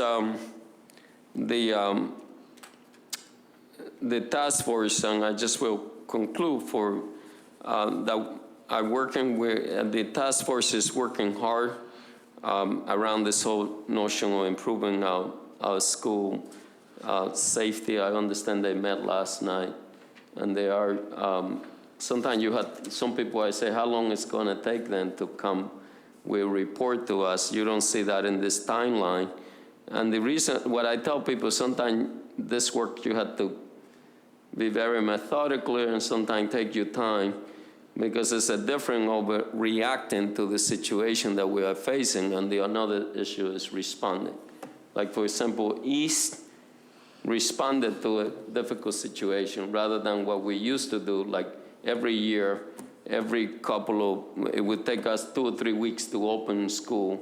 East, they plan for a whole year. And also you see that where we had done the expanded learning well, where we're taking our time and work together with community, we had done much better. So thank you, that concludes my report. Thank you, Dr. Vargas. Any questions for Dr. Vargas? Yes, please. Mr. Powell? Will we be notified the time and specific place at Nazareth College for the Regents school to prison pipeline? Yes, we can make it available to you, but it's put it on your calendar November 9. And many of your colleagues throughout the state that you know because of your work with the Big Five and the board know, they will be here. And it's good for, I think, for the board to be there. Mm-hmm. And also to hear the inside perspective around this issue, because this is a national issue. By the way, what Lorna responded today, something that there was a report that came out about 6 years ago that captured the national attention on this problem. When you hear that 10 students are suspending over 170 times, I think it was say over 100 times, and then all you continue to do is to suspend and suspend and suspend, and that's, you continue to, on that practice, you're not going to see the result that we need to see. And I think what Rochester is doing, I've been considered now as part of the national model. Now, as I said, I'm not saying victory here. I'm just saying that we are doing different work than what I've been doing in the past. Northeast is encouraging what you're seeing there. What you're going to see, the work that they are trying to do at School 34, and there are many. Monroe is a different, you see a different environment there. I remember President Evans saying to me once, what's going on with Monroe? Every week we used to run to Monroe to put up the fire. We were reacting every week.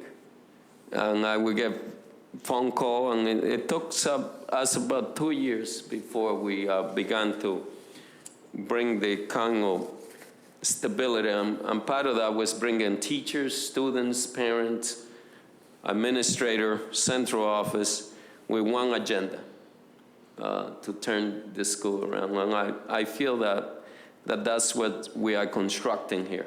We are not there yet, but I sense that feeling or unity or purpose around creating a school where school teacher can teach and children are able to do so, to learn. I'm sorry.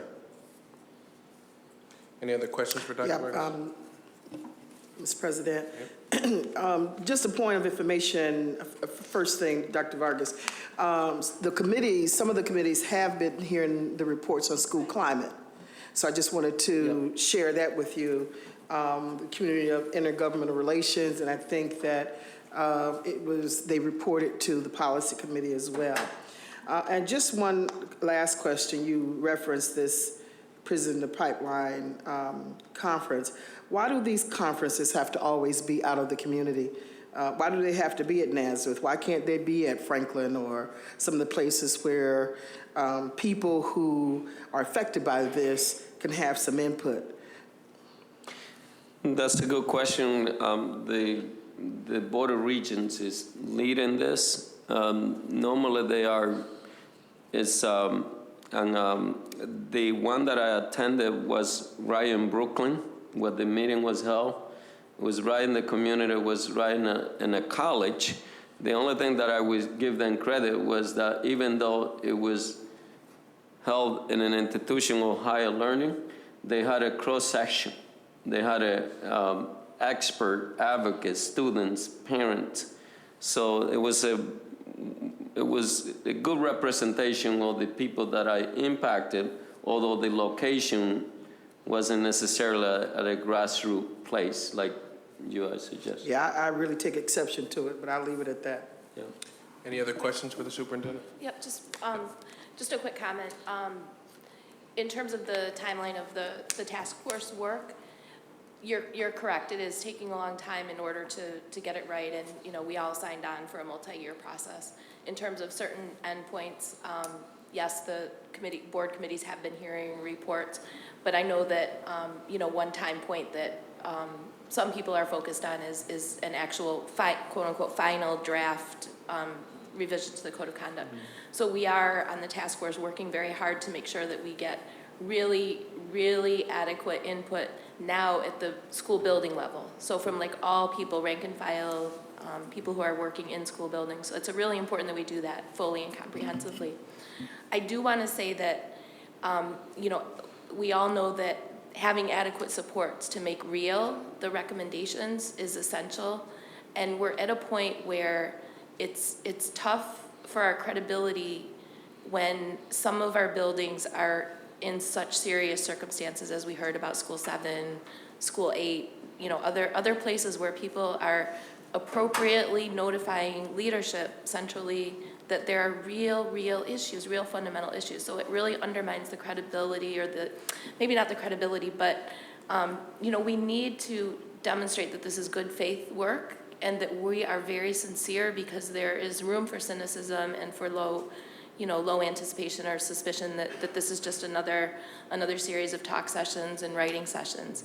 So I'm just asking, please, in addition to where we have the model restorative justice practices, the alternative supports, and some things that are really exciting and promising. And I agree, I visited Northeast today, and it is a completely different situation than it was a couple years ago. So thank you, to the extent that we have been able to support that through whatever various mechanisms. At the same time, I know that staffing is an issue. I know that it's an issue in many of our buildings. Just, I'm kind of going on and on here, but for credibility, for people to really, really make that shift that you described, that you said you were hopeful that people were, congealing or, coordinating around and attaching to this vision, we really have to address fundamental resource, staffing, stability, placement, these systemic issues in order to take it to the next step. Because how can we take a next step if we still have fundamentals unaddressed? No, that's good. I think you actually look clear. We have some challenge with some of the meeting the needs of our students, and we haven't been forthcoming to. I have asked Dr. O'Toole and Chris Soriano to go and look at some model, and I'm gonna tonight accept this as a suggestion for you to begin to think about. We have a significant number of students that we have referred and have through the CSC for outside placement, what is called day treatment. Unfortunately, some of those kids have been rejected. We don't have any other choice but to serve them. Part of the challenge has been that Rochester, unlike Buffalo or other districts, don't have. I think this board would be wise to consider school last resource. And I think that is something that the task force might want to consider. There are situations, and I do know, that we all want to serve our kids in our buildings. But there are situations of high-level mental health need. As you heard, one of the teachers tonight would describe it, that there are kids that need that intensive one-on-one. And we haven't been, and I agree with you, the credibility make me think about what you're saying in a very serious way. Because you are very correct. Just by saying that you're going to change the environment, you have to have a credible plan. And I think the credible plan we have to include school last resource.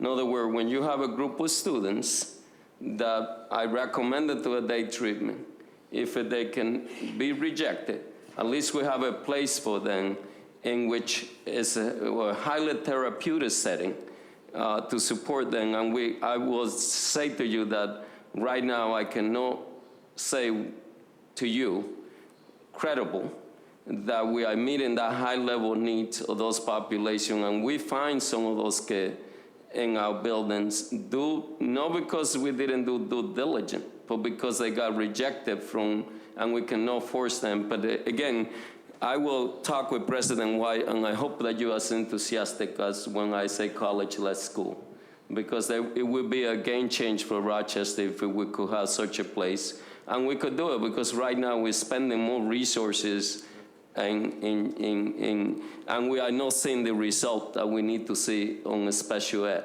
In order for us to see the result that we need to do, you have to have that, what Chris called it, that continuous services, or that model.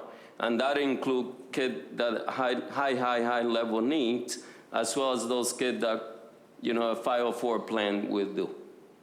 So thank you for the challenge, and I think that is an important one. Any other questions or comments for the superintendent? There being none, we'll move on to standing committee reports. Commissioner Powell. For brevity's sake, Thank you. point you to the board docs. We did a presentation on the school work transition policy and the wellness policy. The primary focus of our next meeting is going to be the school choice booklets, our managed choice parent preference. Barbara Goldhammer will be presenting, and we're hoping to do it not on our regular schedule, November 12th meeting, but rather November 5th, 1 week earlier. In order for the committee to review the draft booklets before its final print date. Okay, so look for a meeting on November 5th, exact time to be determined. That concludes my report for now. Thank you. Commissioner Evans. For the sake of time, I'll be brief also. We did have a ESA meeting on October 13th, Tuesday, where we looked at the CTE application for the Rochester Early College High School. This is an exciting opportunity, and I would appoint my colleagues to Resolution 302, which talks about the CTE application. I want to thank Ms. Flanagan, who did an excellent analysis on schools to have the potential to be removed from priority status. It's really important that particularly folks, Mr. Superintendent, in your cabinet and administration really continue to focus on schools that can be removed from priority threat status and getting them there. One of the things that we're going to look at the next committee meeting is the plans that the administration has put forth for getting these schools off this list, but we want to really look at moving these schools from priority status. We do have some that have the potential to be able to be removed, School 34, School 44, but we want to be able to continue to focus on that. Our next meeting will be Tuesday, November 10th, following the CIGR committee meeting. And for the sake of time, that ends my report, and the full report will be on board docs. Commissioner Vice President Elliott. The Community and Intergovernmental Relations Committee met on, October 13th to discuss the Code of Conduct. As I mentioned to Dr. Vargas, Rosemary Rivera presented to us the draft Code of Conduct and how that document could help us to transform school climate. We also had Dr. Christiana Atua, who highlighted some work around the new Code of Conduct, including 15 schools who are utilizing restorative practices. And maybe we should look at School 7 for that. And we also had Dr. Brevard to talk to us about the safety summit among RPD, school safety officers and administration, and also indicating that the need for more professional development around safety and what have you. But I would just say, for a point of personal privilege, that if we can make sure we're hiring the right people who understand an urban environment, that's going to reduce a lot of the issues that teachers from School 7 are talking about. It is difficult work. Things are changing, and they've got to be willing to understand that we are in a different environment, and we may not always be able to provide all the resources that are necessarily needed, and where those resources can be provided, I'm sure that they will be provided. So I just wanted to say that. We're looking at doing a receivership form, for the community, for parents and families, local officials. We're going to try to combine the legislative breakfast with the receivership breakfast, and not perhaps have a formal legislative breakfast this time, but to invite our elected officials and those who are representing the elected officials to this receivership forum. The next meeting is scheduled for November 14th. We won't have another meeting, another community intergovernmental relations committee meeting, but we will have the receivership meeting on November 14th. And let me just also say, we're still working on, it's been difficult for us to find, I wanted to see if we can get the deputy commissioner from the state ed to talk to our community around the receivership form. But when we were in New York, I did speak with Cheryl Atkinson, who's now the receivership point person that Commissioner Alias has hired. So we've reached out to her. She's interested in coming. I just got to make sure that it's the date of November 14th works for her. Also, Georgia and the Big Five representatives have also agreed to also participate in that as well. And so, we just heard about this over the weekend, and so we may have to change it, but that's to be, we will work out those arrangements. And lastly, I just want to talk about the NSBA conference. I think there were 4 of us who attended that. For the most part, we spent our time with many of us spent our time with the Big Five, and so we missed a lot of the overall conference, but I did get an opportunity to attend, and Deborah was there also, so Deborah can also talk about this high school learning community that was presented and the work that they're doing in that particular initiative. They're on a college campus. It's about 45 students that they're working with. These are some of the students that would not have made it through a traditional program, but that were doing very, very well in this program. And they recognize, too, the difficulty of this work. They put some procedures in place that they have to adhere to. They may apply 2 or 3 times before they get in the program, but once they get into the program, it really opens them up and they excel. And I mentioned it to President White when he was on Tuesday. I think I mentioned it to him. And so I'm looking forward to getting more information on that, and even maybe traveling to Corning to hear more about that program and how they work with their students. And so this is just an opportunity for us to look at various kind of alternative programs, because I'm at the opinion now that traditional programming is just not the best way for many of our students. I think if we had more alternative programs, that we have mainstream programs, I think we see a greater success. So more information on that to come. I was quite excited. And then it was, had an opportunity, many of us were at New York City Chancellor Carmen Forina's home, and just the work that they're doing in New York. Her leadership style just really impressed me. So, Mr. President, that concludes my report. Thank you, Vice President-elect Commissioner Cruz. Thank you, Mr. President. A very brief report. It was also a very brief meeting, and we met on October the 15th. We present to you tonight the September 2015 financial report. I'd like to move that be approved, please. Move it. It's been, All those in favor of, I'm sorry, I was talking to Vice President Elliott. It would be financial report, please. All those in favor of approving the financial report, say aye. Aye. Any opposition? I'd also like to move the annual student activities funds report. Second. It's been moved and seconded. All those in favor say aye. Aye. Aye. Any opposition? I'd also like to move the September 2015 quarterly change order report as well. Second. It's been moved and seconded. All those in favor say aye. Aye. Any opposition? Thank you, Mr. President.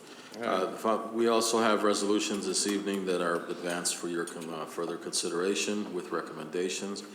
Resolutions for procurement, supply, and for the educational facilities. We also had an additional resolution presented to the Finance Committee to extend the contract for Excelsior Advocates, our lobbying firm, and for legislative period January 1, 2016 through June 30, 2016. And we are advancing that particular resolution with positive consideration as well for the board tonight. Our next Finance Committee meeting is on Thursday, November the 12th. And also as a reminder, next week we have a board budget session, a work session on the budget. We're going to be discussing, Deborah has done a phenomenal job of just going through and looking at some of the issues that we as board, some of the things that we've been interested over the last year. And we're going to be discussing those as sort of the basics for the framework for the upcoming budget. We're also going to be hearing from Bill Amsbro with regard to where we are in terms of contextually where the budget is today. What are some of the realities that we're dealing with? And our hope is that we can walk away with a number of priority items that we as a board feel are very important that we would like somehow, some way integrated into this coming budget for next year. So that's our goal. What date is that? 27. Next Thursday. 27. Or Tuesday. Next Thursday, the 27th. Next Tuesday, the 27th. Next Tuesday. Sorry, I was saying Thursday. Thank you, Commissioner Cruz. Thank you. Commissioner Campos? Yep, governance, we met on October 15th. We focused on the bylaws and are suggesting that some changes to the policy, which talks about training, standards for development and informed decision-making. So being able to come up with a development plan for us as a body. And we have recommended that be forwarded to policy, so it'll be vetted through policy. Our next committee meeting is Thursday, November 12th at 5:30, and we're gonna focus on onboarding for the new board member as well. The Wellness Committee, we met as well, and we focused on water access, recess, and as well as the health education. So a couple of things. One, in terms of health education, I just want to thank the superintendent, Tim Kleiby, and Adam Urbanski tonight. Email went out to all of elementary teachers as well as principals talking about the importance that we follow the state standards that requires health education in those primary grades. And also the district has gone so far as to align health education with Common Core in terms of science and ELA. So it's a great message to send to have a united front on, as it's our kids. And I remember being at school 28 when they said we need health education earlier because they're getting it too late. And so we as a district have to make sure that we're doing this. So now it's looking at what accountability looks like. So at our next wellness meeting, we'll talk about, and as well as with the help of Bill in Delhi, we've been working on water access. So now being able to understand where are we as a district in that, as well as how the chiefs can help support us on that, because they're fully on board, and we'll be able to have a progress report on that next month. And then just one quick question that came up, and it's in regards to the wellness. In the master schedule, it says lunch recess. And I'm wondering if there is if people feel, or if principals feel, schools feel like they have to adhere to it in that order, lunch and recess, because all of the studies show that if you have recess first, your students are gonna eat more. You know, in terms of they're gonna eat more fruits and vegetables, they're gonna eat what's in front of them because they've worked up an appetite. So I'm just curious, because at Rafa's school, what I find is half of his lunch, 3/4 of his lunch is still in his lunchbox because he says he doesn't have enough time. But I bet if he did recess first, he'd be like, I need to eat right now, and he would not be messing around. So I don't know if in the master schedule, if there is that flexibility. I mean, I would assume that there is. We could look into it and get back to you. The challenge is sometimes that you don't want, sometimes you don't have the entire student body going into recess. So I've been at your school where I seen kids playing early on in the school day outside. They play right after lunch. Yeah. Right after lunch. So right after so they're probably like, let's just. We could look into it and see, pass on your suggestion on. Yeah. And your school is a good one to begin, because I do know they have recess, so that's not the question. Yeah, no. The question that you're asking, when? And it's more so that kids will eat their lunch.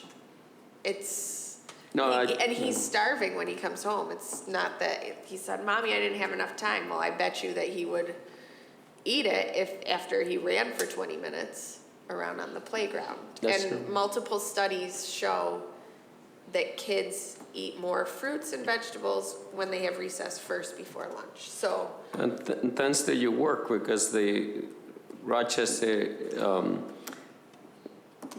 Community Health Foundation is doing phenomenal work in training our staff, and some of the observation that you are making. We have 8 schools that are working through that grant, and we've seen the staff buy in, because it's the entire community has to be on board to follow the best practice, and they have been doing phenomenal work, and thank you. Yeah, thanks. You all That set? concludes my report. Yeah, if you could let me know about that, that would be great. Thank you, Commissioner Campos. Commissioner Adams? The audit committee met on Tuesday, October 6th. The committee discussed high-level concerns regarding the board's responsibility for receivership schools and how that may impact the board's oversight in those buildings. The Auditor General provided a status update on the various projects being performed by the Office of Auditor General, including East High School support, a new preschool special education audit by Monroe County, cash management at schools and programs, and a student placement audit. The committee also discussed the key areas of concern identified in the Office of Parent Engagement Report and requested that the Office of Auditor General obtain regular updates quarterly, if feasible, to ensure that improvements are made to facilitate effective parent engagement. The committee also briefly reviewed the procurement card follow-up audit. I'd like to make a motion for the board to accept the Office of Parent Engagement Report and the procurement card follow-up report. Second. It's been moved and seconded. All those in favor say aye. Aye. That concludes my report. Thanks. All right. That would leave my report. I will be very brief. I would direct your attention to the weekly reports that Shanae and I submit to you all. There's some detail there that I hope you have the opportunity to read.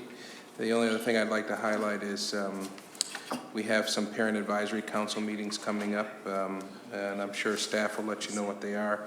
The particular meetings I'm referring to are November the 16th, February the 8th of 2016, and May the 16th. Those are the meetings that the members of PAC expect us to be there to share with them our insights and for them to ask us questions that they may have. And then the only other thing I wanted to mention is that you all know that there's the United Negro College Fund, HBCU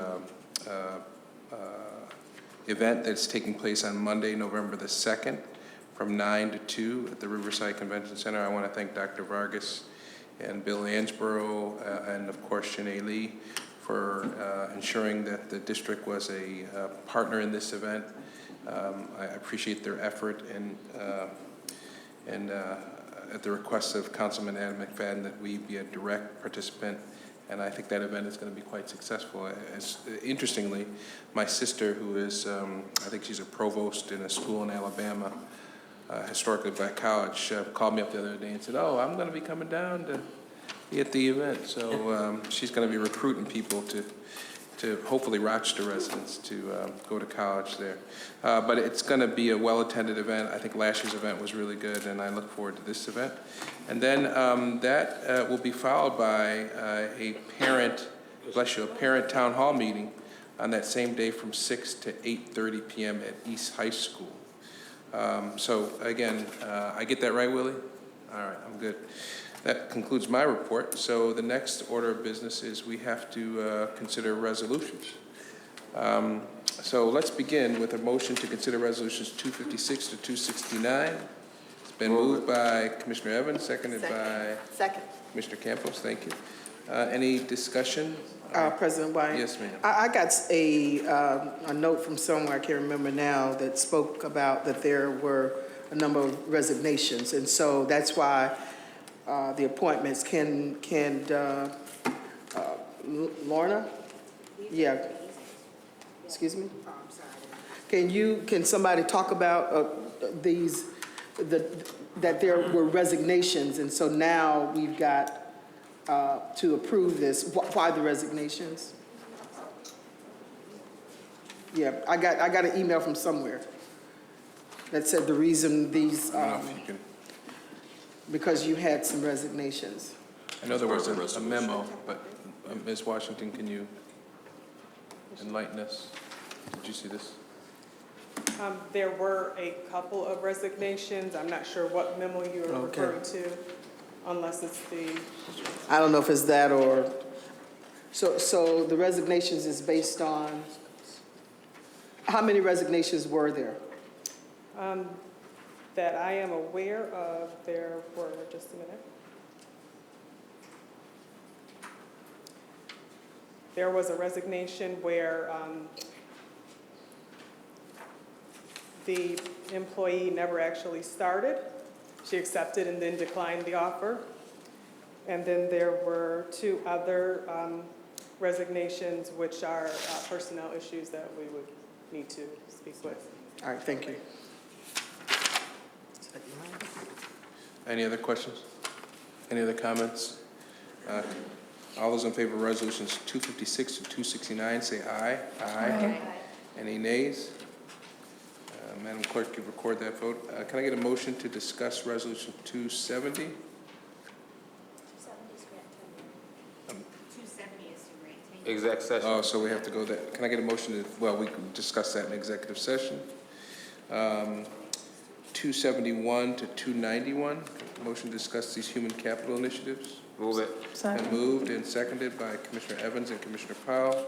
Any discussion? Questions? Let me just make Sure, sure take your that 277 is no to 277. Okay, any questions or comments? There being no questions or comments, all those in favor of resolution 271 to 279, say aye. Aye. Any opposition? Yeah, 277. Madam Clerk, you recorded that, eh? Which ones do we do, 272? 271 to 291. 291, okay, yeah, I had, 291, okay, never mind. All right, we good? Yeah, I'm good. All right, can I get a motion to discuss resolution 292 to 296? Move it. It's been moved by Commissioner Evans, seconded by Commissioner Powell. Any comments or questions regarding those additional pay resolutions? No, just that I abstained on 296. Madam Clerk, you recorded that? Yes. Of course you did. Any other questions or comments? All those in favor of resolutions 292 to 296, say aye. Aye. Any oppositions? No. Two? Or all no of opposition? Oh, no to all of them, okay. And Madam Clerk, you also recorded Commissioner Evans' abstention on the... Yes. All right, thank you.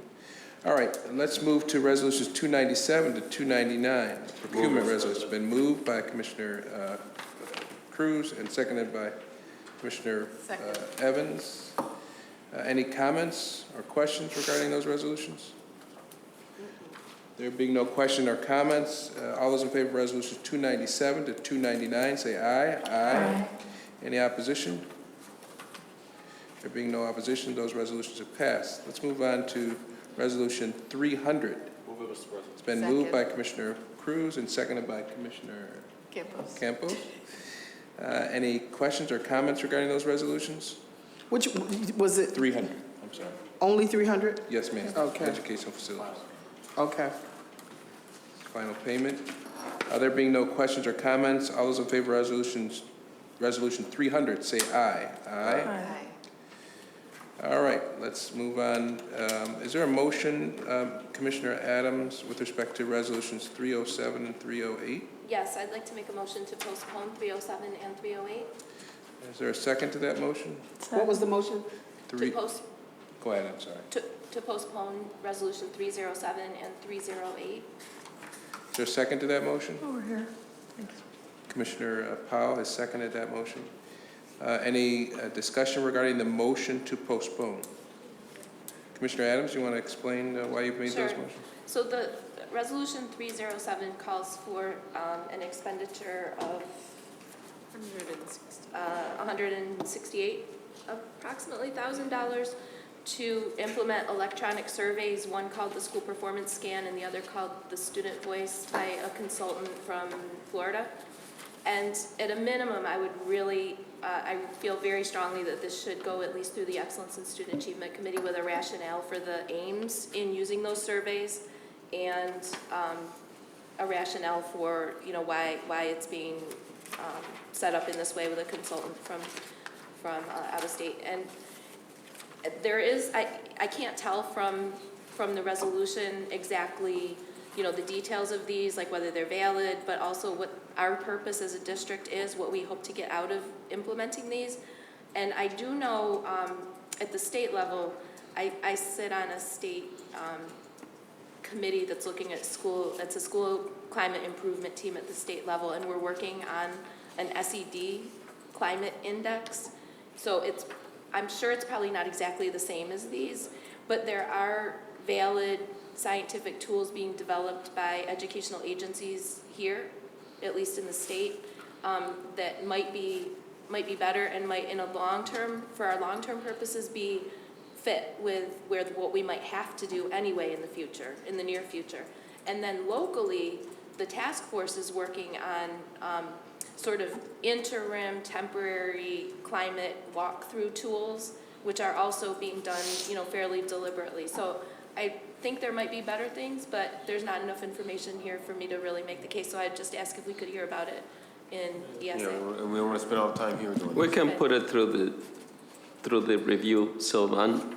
It's quite all right to postpone. Thanks. And then the other one, 308, I mean, they're really just on its face, the minimum technical requirements to advance the resolution have not been met. We had an email that's talking about, you know, there was a banner saying that it was pending. Yeah, this needs to go to ESA. So either go to ESA or at least have the technical requirements met. Can I also add to this with 308? First of all, we're paying someone for 3 months $72,000. And I've been to some of those, and I'm told that this is for the code of conduct. I've been to some of those meetings.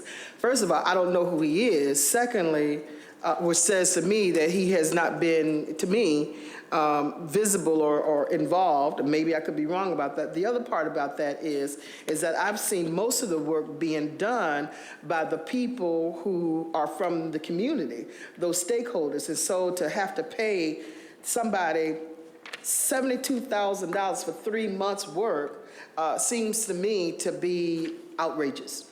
So it's not $73,000 for 3 months' work. There is a mistake here. It's still June 2016. So that needs to be corrected. So we need to get this that's a mistake right there. But he has been very visible with us, working through the code of conduct, supporting us as we go about implementation and as we look at the process and everything we're doing. He's well-known in the community. He works with the task force. He's well-known with working with us and facilitating the task force and also helping us think about other processes that we could use to do a better implementation and looking at the system holistically through engagement of all our stakeholders. He's really a very valuable tool for me as we move towards the adoption of the code of conduct and also the subsequent implementation of the code of conduct. But again, I think it would be fair to say that, and I appreciate Dr. Vargas's concession on 307, but similarly, it would seem to make sense to send this through the ESA as well, where you could provide that kind of detailed explanation, make the correction on the date, because that is pretty significant. Okay. Is there would that impede the progress of our effort if we put this off as a postponement? I did not understand. We have met all the guidelines to put it through. I submitted the information later today. Commissioner Adams? The purchasing department has not yet received the paperwork justifying a sole source contract. So that's the issue is that, you know, and I don't know that this particular consultant has gone through that level of process before, but if they didn't before, that doesn't mean that we shouldn't do it correctly now. And I mean, since the discussion has been open, I feel very uncomfortable actually advocating against this because he is a very, very nice guy and he has been very helpful. However, we are responsible for cost-effective judgments and $70,000 for 6 months for a part-time person from out of state. I mean, how can we justify that when we are missing? We can't support paraprofessionals in schools that are out of control. I mean. All right. So my point is, I think there's an opportunity to discuss this at ESA. But sir, would you want to come up and very briefly though, because we can have this discussion at ESA if this motion to postpone passes. Thank you. Yes, I just want to clarify that the purchasing department did receive this afternoon the sole source justification for this contract. Okay. All right. So there is a motion before the body to postpone this particular resolution, to vote on this particular resolution, Resolution 308. I just, if you don't mind, Mr. President, absolutely. if Dr. Otua could answer, I think the question about if there's any urgency to complete the work in terms of, or if there would be any interruption. So if you could address that, that would be great. Yes, there would be a great impact because we're hoping to bring the code of conduct to the policy committee, and he is very instrumental in helping me make sure that we have the code of conduct finished. If I don't have him, I will not be able to meet the deadline. But has he been working with you all already? Yes, he has already been working with us. What was been the arrangement for that? No, his contract just expired. He's been working with us. I think his contract expired October 16th. Okay. So he's been working with us all this time. So he had worked on all the tasks, like, for example, he helped with Edison, helped with Wilson, what we're trying to do there, and then reconstruction, so. Yeah, we meet in 2 weeks. The chair of ESA indicates that they meet on November the 10th. So, again, I don't see why, even under the circumstances, we should not do our due diligence here, submit this to the committee. These questions can be asked, these issues and concerns can be addressed, and we'll vote. They'll make a recommendation on November the 10th. And if I have to, we'll call a special meeting if the committee desires to approve this particular resolution. So we've already had a motion and a second. Any further comments or questions regarding resolutions 307 or 308 on the motion to postpone? Call the question, Mr. President. All those in favor of postponing resolutions 307 and 308, say aye. Aye. Any opposition? All right, so let's return to resolutions 301 through 306 and 309 to 310. Mr. President? Yes, sir. You know, and this is why we have these committees, and you know, I don't like surprises, but I'm looking at this 303. I'm just looking at this just now. McKay Consulting LLC. I've seen this resolution before us several times. And I need to know a couple of things. Number one, is this a sole source, another one of these sole source contracts? If so, why? And also, we have not seen what the deliverables are on this, the detailed accounting. And if you add up, if I pull up previous resolutions, this adds up to at least over $1 million. That has not come through, if my math is right. With this would be probably close to $1 million. That has not come through any committee, that we have not had conversations on. And the problem is that I don't like having these, I get frustrated up here. I don't like having these long conversations at the board meeting. I'd much rather have them in the committee meeting. I don't remember getting, we voted for this before, but I don't remember having longer conversations about what the deliverables are and what they're doing. And this is important particularly because professional development in this district leaves something to be desired. Really leaves something to be desired. I'm sure this company may do great things, but I have not seen any evidence. So I wouldn't be comfortable until the board gets detailed deliverables, detailed accounting of expenditures, and what we've been doing. And I blame myself for this missing me, but this is a large sum of money. This is a large sum. I mean, this one here is calling for, and it is grant money, but it's still taxpayer money. This calls for $229,000 plus what we paid before. I don't know if my math is right, but it's looking at the other resolutions that I pulled up. It's over. I think it's close to $1 million. And if it's sole source, I need to know why. If you don't have the answers to that now, you can get it later because I don't want to have the whole conversation here. We can move it to ESA, but I just need to know about this one here. So if I can speak to that. Let me just also interject here too. I think also we're going to have to, in my opinion, do our exercise our fiduciary responsibilities and start saying no on these resolutions.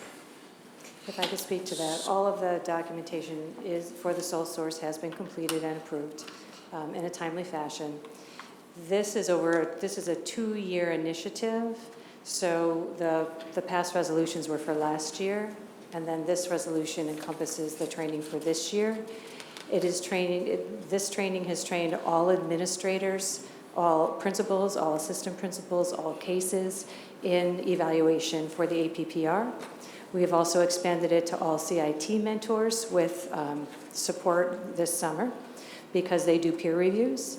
And 2 teachers from every building have taken part in teacher facilitator training. So it's touched the entire district. All right, that's good. But and I think because this is so important, and we have so many issues in this district with leadership, right? It is incumbent upon me as a board member to be able to say exactly what you just said to people who may ask. Absolutely. Malik, I saw you guys just approve the contract for McKay Consultant for $229,000, and you did the other ones. I don't want to be caught flat-footed and not be able to provide a good explanation as to why. So I would just feel more, and I don't want to do it here. And the purpose of the committees is that the board meetings, if you ever go to a city council meeting, they go right through them because they get it all out in their committee. So I don't want to do it here from the dais because it drags on. Scandal's almost over, and football will still be on when I get home, so that's okay. But I don't want to do it here.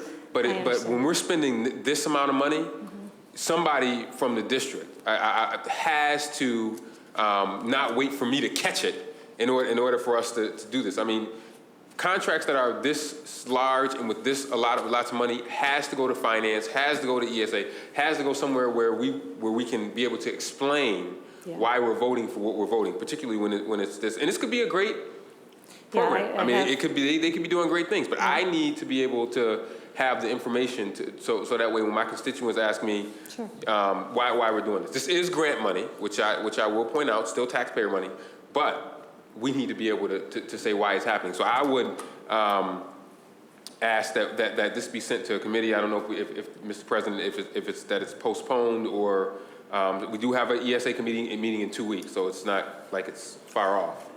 What's the implication, Dr. Vargas, of the delay? There are some training dates established and before that time with this second phase. So can't you just reschedule those dates? The difficulty is that the administrators are counting on it, and it is preparing them to do evaluations. So we can postpone for 2 weeks. We can certainly rearrange.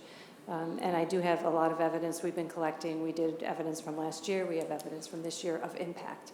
And the impact is change in classroom practice and improvement in the evaluation process. And I know it's an APPR required training, so it's something that's really important to the district. And I think the deliverables are very important for us. I mean, you know, and I you know, I'm very flexible. I'm not one to hold something up, but only because of the dollar amount. The dollar amount for anybody would raise red flag. And usually, you know, if it's 229, that's nothing. But I'm looking at in the aggregate, the overall amount. And when I'm telling you, people will ask those questions, and it's better to have us be able to justify what we're doing, as opposed to, you know, a reporter or somebody else, you know, catching us flat-footed. So that's my only my only ask in this. And going forward, any of these things that are large, we save a lot of time at board meetings if we just follow our process. Commissioner Adams? It's too much money. It's way too much money. And for this kind of state-required fundamental function, we have too much money spent in the district on employees who should be able to deliver this. That's all I have to say. And if there's an argument against it, which I know there is, we should hear it. I take from Commissioner Evans that this is a motion to postpone. I don't want to be so presumptuous, but Commissioner... She already seconded it. She already seconded it? Was that what you were going to do? No, different issue. Okay, go ahead. Did you want to say something? Different issue. I'll wait till we resolve the motion. All right, so there is a motion to postpone the vote on resolution 3. Can I just add one fact for you? Because before it was, I wasn't here when the contract first went through, but there was a presentation on this to the ESA committee on June 19th, 2014. Okay. On this work. Yeah, but you need to present it again. Who remembers that from 2014? But again, it was over a year ago, and it was for that time period for that year. We're going to do it again For 2015. for 2015. New year, more money. Okay. And we didn't, and that's even by you doing that even amplifies my point even more. What were the deliverables? What were the results of the first expenditure that we spent? Did we see any effect? How many people were affected? How many students were affected? Does it line up with other things? So I mean, that even bolsters my point even further, the fact that we decided to do it again and there was no report back on where we went in terms of expenditure. So thank you, that helps. I'd like to add one more thing to the request for ESA. I'd like to have us have a generic review of allowable uses of Title IIA. All right, That's the funding source, right, Title IIA? All right. So that we can see the other allowable uses for Title IIA. All right, so I assume that Chairman Evans will take that on. make sure that is considered as well. So there is a motion to postpone Resolution 303. Are there any further questions or comments? There being no further questions or comments, all those in favor of postponing the vote on Resolution 303, say aye. Aye. Any opposition? All right. So, ladies and gentlemen, we are now discussing Resolutions 301 through 302, 304 through 306, and 309 to 310. Mr. President? Yes, Commissioner Powell. Resolution 305, the language specifically reads, to represent and advocate legislative positions and platforms on behalf of the district and provide related services, including consultation with the board prior to legislative sessions to determine priorities, provide recommendations, and secure sponsorship of bills or amendments needed to further district's agenda. I would like to actually see a date on the calendar for just such a meeting. I don't know if such language existed in the last time that we approved this contract. Maybe it didn't exist, but we sure didn't have any such conversation. Dr. Vargas? Well, we definitely, the individuals available to meet with the board. I know that. Perhaps through intergovernmental relations. Yeah, CIGR. Yeah, you can make the request. I mean, that doesn't stop Vice President Elliott from putting in the intergovernmental relation. I think it's the committee that they will bring this individual to talk about the board. Yeah, Mr. President, what I would recommend, and we've done this before. I know when I was chair of CIGR a long time ago. You know, because we do have a great legislative agenda that they put forth, maybe we can include Excelsior in that meeting that CIGR could call. So, Commissioner Powell, what's your pleasure? How do you want to handle it? I simply wanted to call that attention, and if we could make it an action item for CIGR committee, that would satisfy my concern. Okay. Thank you. Can you make that happen, Dr. Barker? Yeah. Okay, all right. Commissioner Adams, I know you had some questions you want to ask about Resolution 306. Yes, I'd like to request motion to consider it very briefly in executive session.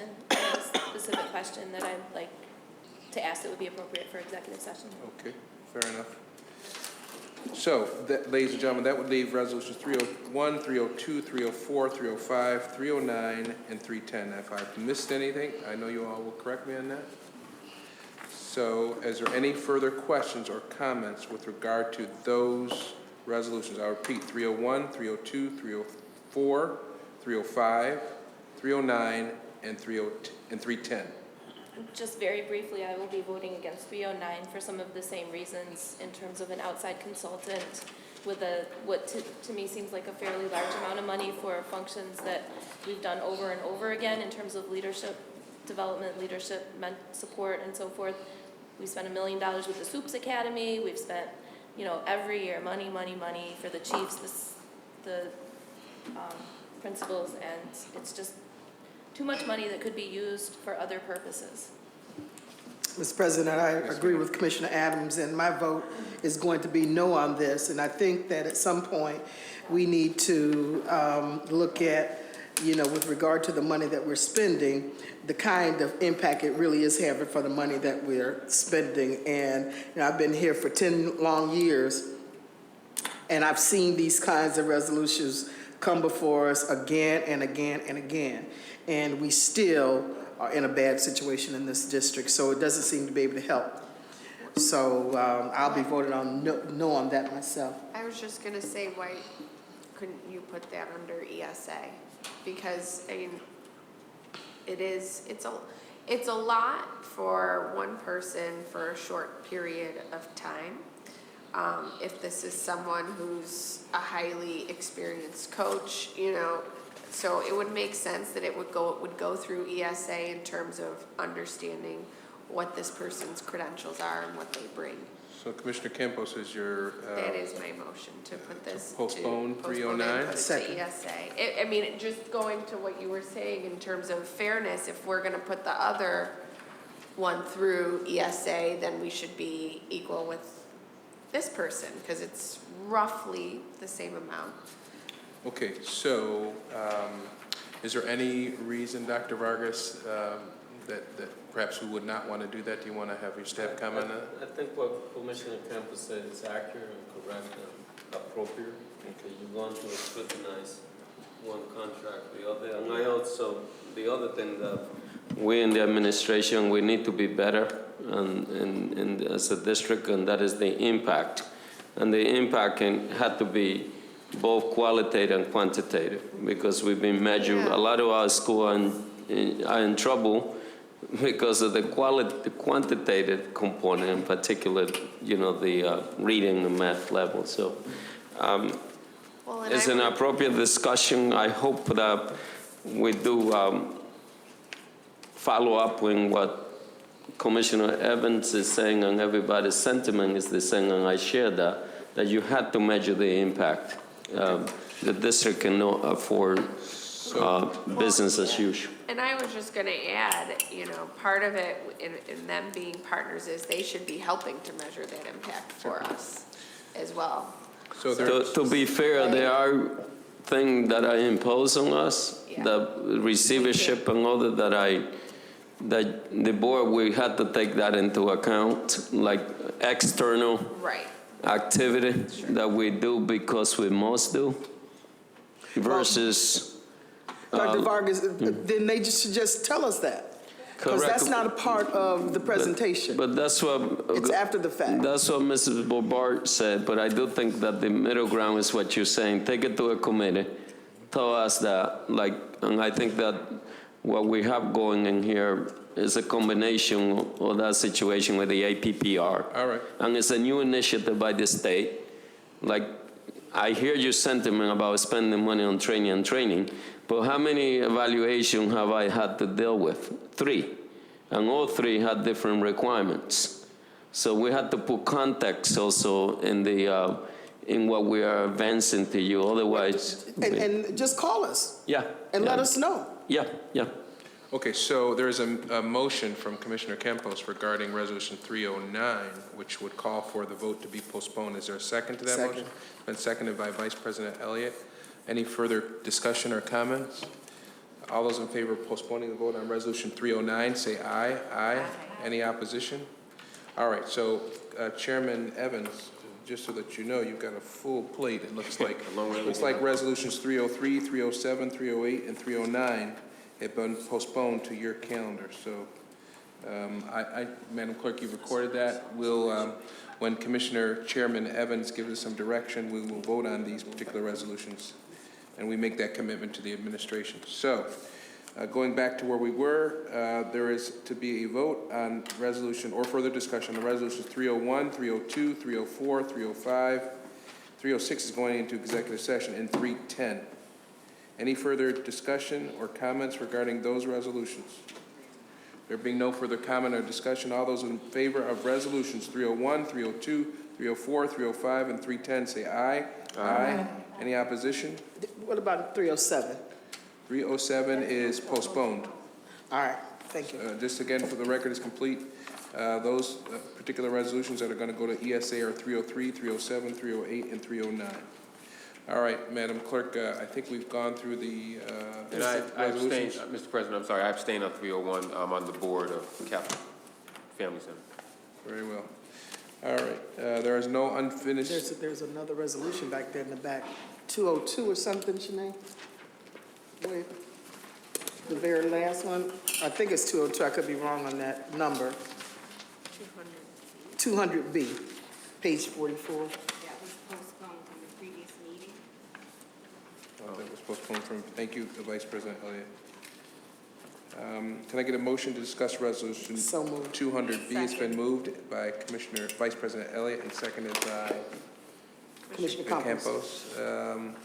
Any conversation or questions regarding that? If there are, we probably would have to go into executive session. Sorry about that. There being no questions or comments, all those in favor of resolution 200B, say aye. Aye. Aye. Any opposition? The ayes have it. No. Oh, there is one no. Madam Clerk, you recorded that. It would appear, though, that resolution 200B has passed. Thank you, Vice President Elliott, for pointing that out. There is no unfinished business. There is no new business. Our next meeting is November the 19th. I need a motion to go into executive session. I promise this to my colleagues. It will be very, very brief. It does involve a personnel matter, or an issue regarding a contract, and that is resolution 306B. And then we also have to discuss a personnel matter. So it's been moved by Vice President Elliott, seconded by Second. Commissioner Cruz. All those in favor say aye. Any of you that are interested, we're going to adjourn from downstairs. We'll reconvene in public session, and you can wait for us down there. Thanks a lot. Have a nice night. All right. Yes, ma'am.